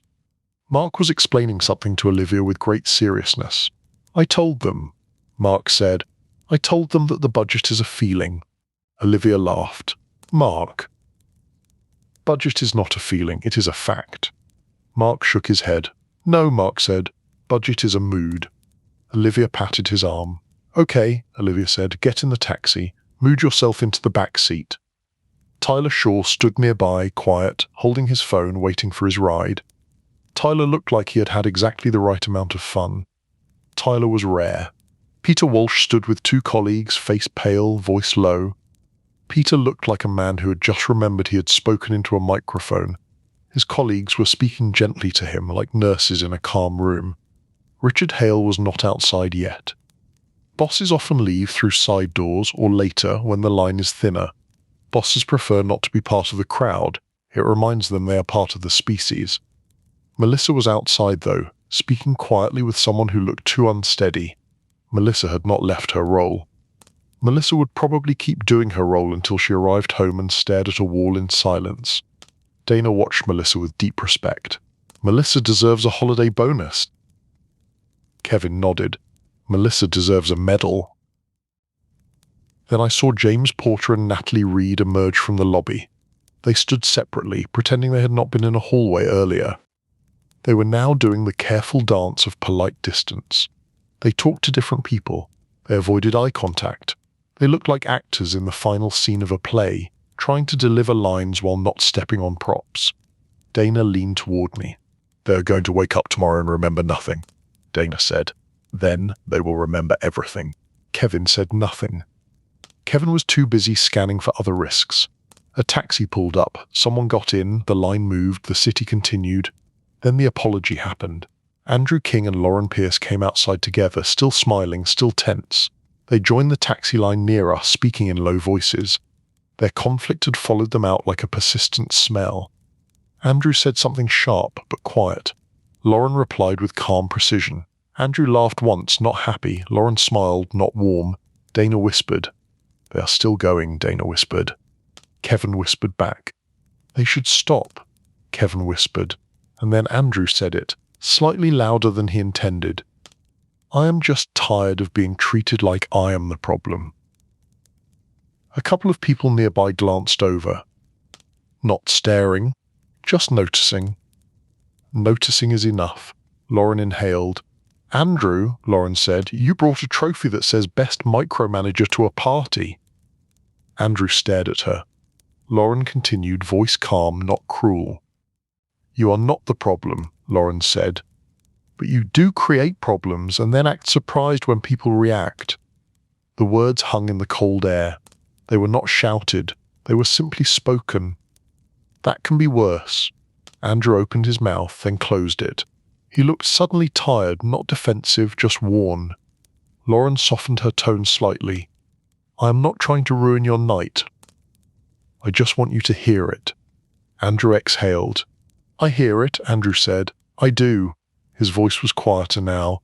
"And I do not always know how to stop," Andrew added. That was a real moment, a tiny human moment, and because it was real, it made everyone around them pretend they were not listening.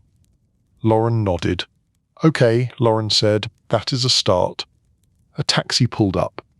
Andrew stepped back and gestured for Lauren to go first. Lauren hesitated, then got in. Andrew stayed outside, waiting for the next whine, looking at the street like it might offer answers. Dana whispered.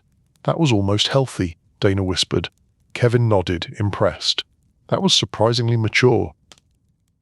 Dana smiled. "Do not worry. Someone else will balance it out with nonsense." Right on cue, Mark Ellis shouted something cheerful from another taxi. "Love you all," Mark said. Olivia pulled him inside and shut the door. The taxi drove off. Dana laughed quietly, satisfied. Balance. Kevin checked his phone. "We should go." Dana nodded. "Yes." Before the city witnesses anything else, a taxi arrived. Kevin offered Dana the first seat like a gentleman. Dana declined. "I am walking a bit," Dana said. "I need to cool down." Kevin looked alarmed. "It is cold." Dana smiled. "That is the point."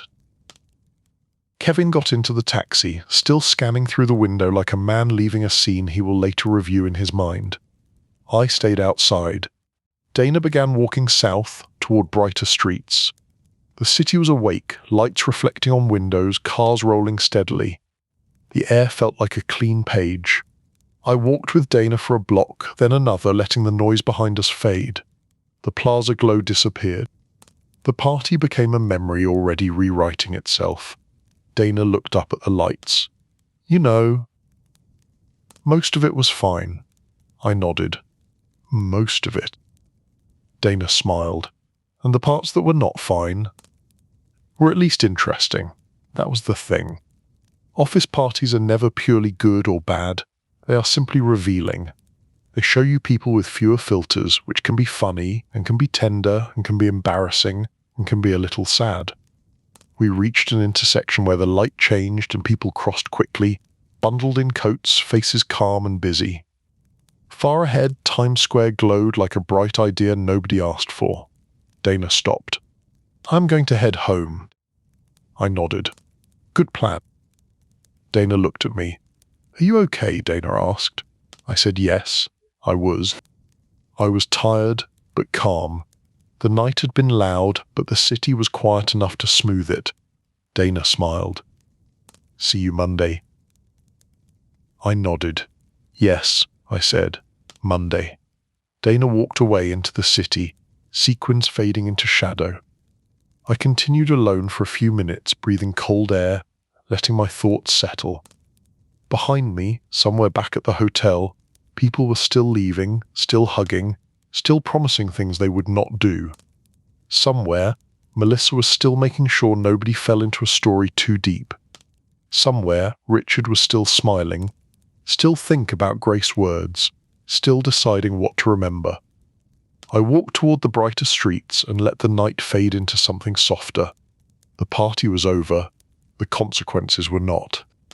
But for now, the city was calm, and the air was clean, and I could pretend, just for a moment, that everything would be simple by morning. Chapter 9. Monday Morning and the Delicate Art of Pretending. Monday morning arrived with the quiet cruelty of routine. It did not care about your memories. It did not care about your headache. It did not care that you had watched a managing director get gently corrected in public, or that you had seen a hallway moment that should have stayed in private. Monday morning simply arrived, clean and bright, and demanded you open your laptop like nothing had happened. The city outside looked normal, the sidewalk traffic moved, the coffee shops served coffee. The world continued with its calm rhythm, and that calm rhythm made the weekend feel like a strange dream you had in a hotel bed with too many pillows.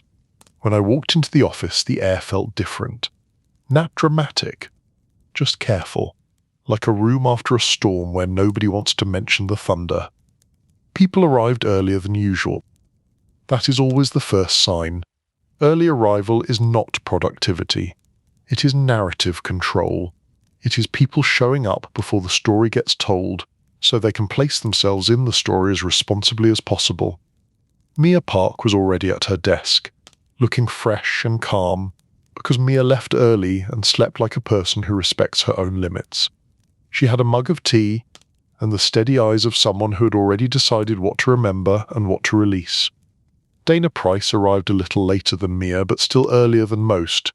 Dana looked fine too, though her sequins had been replaced by a sweater that suggested repentance. Dana made eye contact with me and gave a small smile that said, "We survived." Kevin Brooks arrived exactly on time, as if time itself was a rule he respected personally. Kevin looked slightly pale but upright. He carried a folder that made him look safe, as if paper could protect you from memory. Around the office, people moved quietly. Keyboards clicked. Coffee cups clinked. Greetings were warm but cautious. "Hi, how was your weekend?" someone asked, voice bright. "Good," someone answered, a little too quickly. Nobody said, "How was the party?" Nobody said, "What do you remember?" Nobody said, "Did you hear what Peter said?" Nobody said, "Did you see the hallway?" The office is not brave on Monday mornings. The office is polite. Gossip does not begin as gossip. It begins as careful checking. "Did you get home okay?" Olivia Hart asked Mark Ellis near the kitchen. Mark nodded, cheeks red. "Yes," Mark said. "I think I apologized to a taxi driver." Olivia sipped her coffee. "That tracks." Mark looked around, then lowered his voice. "Did I do karaoke?" Mark asked. Olivia stared at him. "Mark, you did karaoke like you were being paid." Mark exhaled. "Okay," Mark said. "That is fine. I can live with that." Across the room, Peter Walsh arrived with the careful expression of a person entering a courtroom. He sat at his desk and opened his laptop. He did not speak to anyone for several minutes. He looked like he was trying to disappear through effort. Melissa Grant walked in carrying her usual calm. She looked slightly more tired than normal, which in Melissa terms still looked professional and composed. She greeted a few people, then headed toward her desk, posture steady, eyes focused. Melissa had survived another holiday event. She would now spend the day documenting in her mind what could become a problem. Richard Hale arrived last, which was not unusual for him. Richard often arrived after others, because a managing director can treat time like a flexible concept. He walked in with a smile that looked slightly softer than usual, like a man who had woken up with a new awareness and hoped it would not be tested immediately. Richard greeted people with warm energy. "Good morning, team," he said. "Hope you had a great weekend." The word weekend landed like a blanket placed over a mess. The office accepted it gratefully. A few people returned his greeting with extra enthusiasm, the way you greet a boss when you want them to believe you are stable. Richard moved toward his office. As he passed Grace Bennett, he paused. He said something quietly, a private greeting. Grace nodded, calm and neutral. Richard smiled and continued. That small moment told me something. Richard remembered. I went to my desk and opened my laptop. The inbox loaded. The calendar filled itself with meetings that did not care about human emotion. Then a meeting invite arrived from Richard. All hands check in. 30 minutes. Mandatory. Kevin saw it on his screen and made a sound that was half sigh, half prayer. Dana leaned toward me. "Here we go," Dana whispered. Mia looked up from her tea. "This is the cleanup." At the scheduled time, we gathered in the main conference room. Some people joined on video from home, faces serious and careful. The office camera showed a row of employees sitting with good posture, as if posture could prevent awkwardness. Richard stood at the front of the room, not behind the table, which was a choice. Standing feels more personal. Standing says I am about to do something human. Melissa sat near the side, notebook open, calm face on. She looked like a person ready to catch anything that fell. Richard cleared his throat and smiled. "I will keep this brief."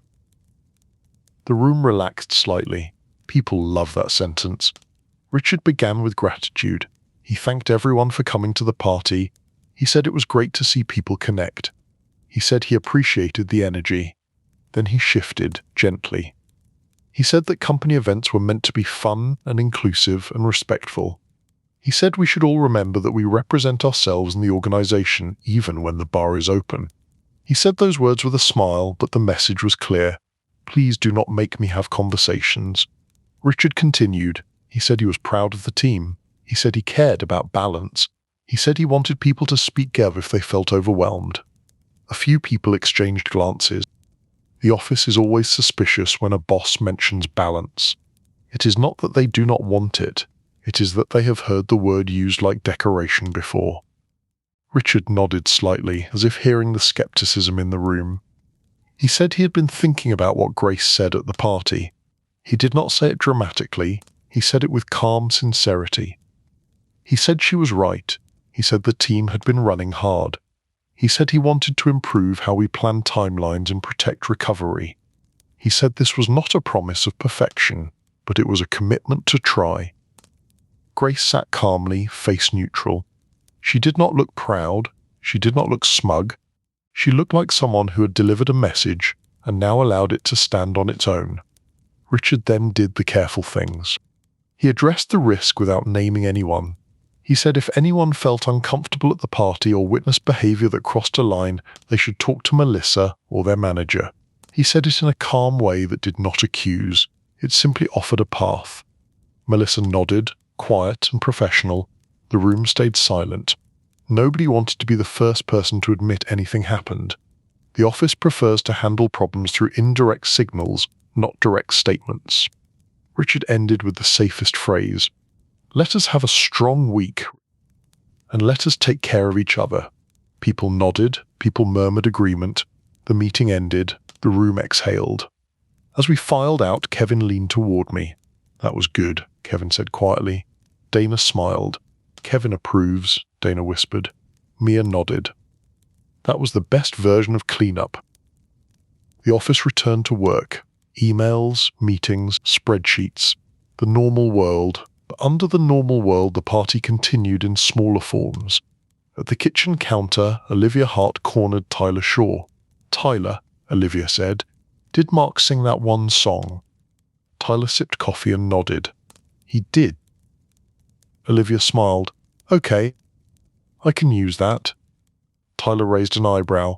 "Use it for what?" Tyler asked. Olivia shrugged. "For joy," Olivia said. "For leverage, same thing." Tyler stared at her. "You are joking." Olivia smiled. "Mostly. Maybe." Across the office, Andrew King and Lauren Pierce arrived at nearly the same time. They did not greet each other loudly. They did not avoid each other either. They moved with the careful neutrality of two people who had aired something in the cold night and now had to decide what it meant in daylight. Andrew passed Lauren and gave a small nod. Lauren nodded back. It was not warm. It was not hostile. It was simply mature enough to function. Dana watched them from her desk and whispered to me. "They are doing the adult thing," Dana said. "I did not know they could." Kevin overheard and nodded. "That is good. That is healthy." Mia glanced over her screen. Kevin just said healthy, Mia said quietly. That is progress. Dana smiled. We should give Kevin a trophy, Dana said. Best emotional growth. Kevin frowned. Do not. I do not want a trophy. Dana nodded. That is also growth. At mid-morning, Ethan approached Sarah near the printer. He looked nervous, but calmer than Friday.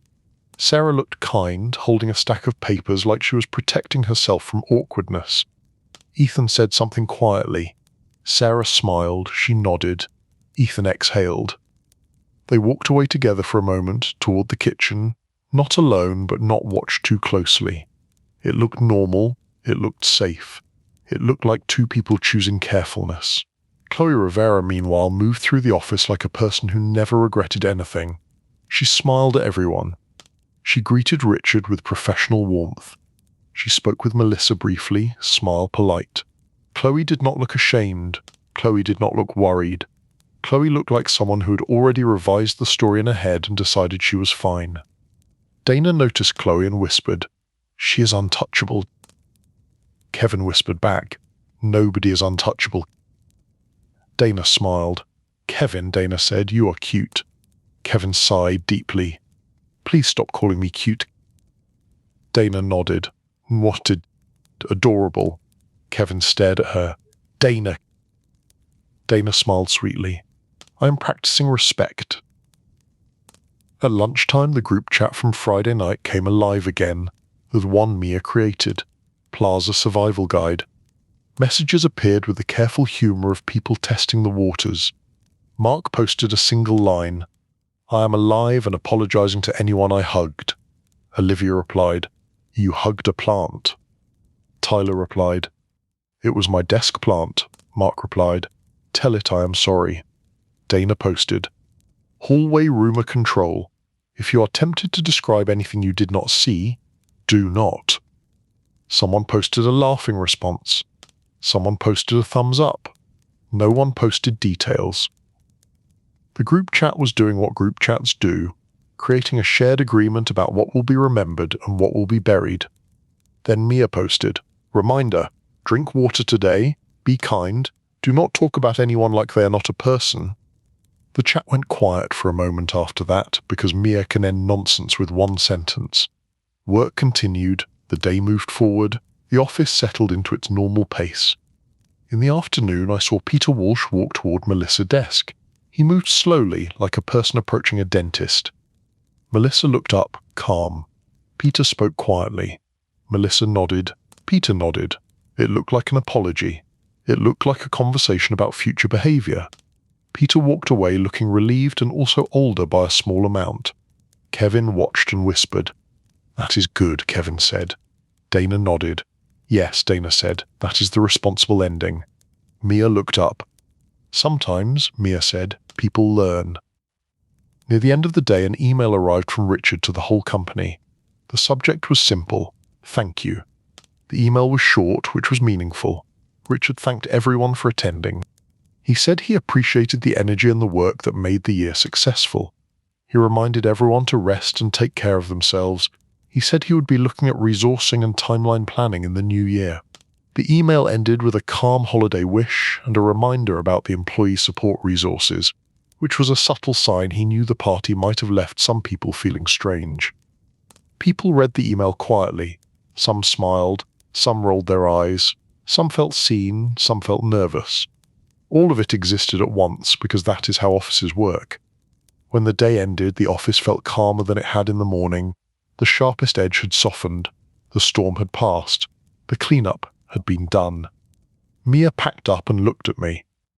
"How are you feeling?" Mia asked. I said fine, tired but fine. Dana stood too, stretching. "I am fine." "And I will never do karaoke again." Kevin looked up from his desk. "You did not do karaoke." Dana smiled. "Exactly. And I will keep it that way." Kevin nodded, satisfied. We left the office one by one, stepping into the cold evening again. The city looked calm. The sidewalk lights were steady. The party felt farther away now, less like a living thing, and more like a story people would tell carefully. On Monday morning, nothing is ever fully erased, but it can be filed, it can be softened, it can be turned into a lesson that everyone pretends to learn, and that is the delicate art of pretending. You do not deny the truth, you simply handle it gently enough that people can keep going. Chapter 10. The gentle epilogue and the group chat that deletes itself. Later that week, the city shifted into its deeper holiday mood. Lights looked warmer, the air felt sharper, people moved faster on the streets, wrapped in scarves, holding bags, carrying plans. New York City does not slow down for feelings, but it does dress up for the season. On Thursday evening, I walked past the plaza again, not because I needed to relive anything, mostly because the route home took me there, and also because curiosity is a quiet habit. I wanted to see the building in normal time, without the noise of co-workers and the thick air of an open bar. The entrance glowed the same way it had on Friday. Doormen held doors, people entered with purpose. The lobby lights reflected on polished surfaces. Everything looked elegant and calm, like the place had never witnessed a novelty trophy and a desperate speech. That is the power of a beautiful building. It can hold your chaos and still look perfect. I paused for a moment near the entrance, not going in, just watching. A couple stepped out laughing, a family entered, carrying shopping bags, a taxi pulled up. The city continued. Behind me, my phone buzzed. The group chat, Plaza Survival Guide, had new messages. Mark posted, "I found glitter in my pocket." "I do not own glitter," Olivia replied. "Glitter finds you when you need humility." "Please do not bring glitter near my desk plant." "Your desk plant survived. That is the real miracle." "Please do not put glitter on company property." "Kevin, glitter is not a policy, it is a lifestyle." That is the problem. "Everyone, stop feeding the glitter topic, drink water." The chat calmed again. Mia always brought the chat back to earth. Then, a new message appeared, from Sarah Collins. Sarah wrote that she wanted to say thank you to whoever checked in on people at the party. She said she appreciated the kindness. She said it made her feel safe. The chat responded with small supportive messages. Dana posted a heart made of words, because we avoid symbols. Kevin posted a short line saying kindness matters. Olivia posted a joke about safety being the real gift. Mia posted a simple message saying, "We take care of each other." Then Ethan posted. Ethan wrote that he was grateful too. He said he had been nervous and people had been kind. He said he appreciated everyone. There was a pause in the chat after that. A rare pause, because even in a sarcastic group chat, sometimes sincerity lands and the room goes quiet. Then Dana posted, "Ethan, you did great. Also, never trust eggnog." Ethan replied, "Agreed." The chat returned to normal. The next day at the office, things continued to settle. The party faded into background noise, less a threat and more a shared reference point. People still remembered details, but they had decided not to weaponize them, most people at least. There is always someone who cannot resist. There is always someone who treats memory like currency. Chloe Rivera was that someone, but in a polished way. Chloe never gossiped like a villain. Chloe gossiped like a journalist, with interest and selective editing. I saw Chloe speaking to a co-worker near the kitchen, voice low, smile bright. She was not saying anything explicitly unkind, she was simply collecting reactions. She was simply placing herself in the center of the story without appearing to try. Dana noticed and whispered, "Chloe is harvesting." Kevin whispered back.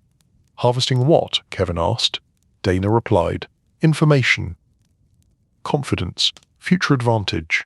Who knows?" Kevin frowned. "That is wrong." Mia glanced over, calm. "It is human. Not ideal, but human." Across the office, Richard Hale seemed different in small ways. Not transformed, not suddenly wise, just slightly more careful. He asked more questions in meetings. He paused before assigning deadlines. He did not send late emails for a few days, which was either growth or coincidence. He praised Grace more openly. He spoke about sustainability, Not hot in the trendy sense, but in the human sense. People noticed. They did not throw a parade because offices rarely reward bosses for basic kindness, but they noticed. Grace Bennett continued her work with steady calm. She did not mention her speech again. She did not act like a hero. She simply moved forward, as if the message was now part of the air. Andrew King and Lauren Pierce began to behave like two people who had acknowledged something real. Their meetings were still tense, but less sharp. Andrew interrupted less. Lauren let him finish more.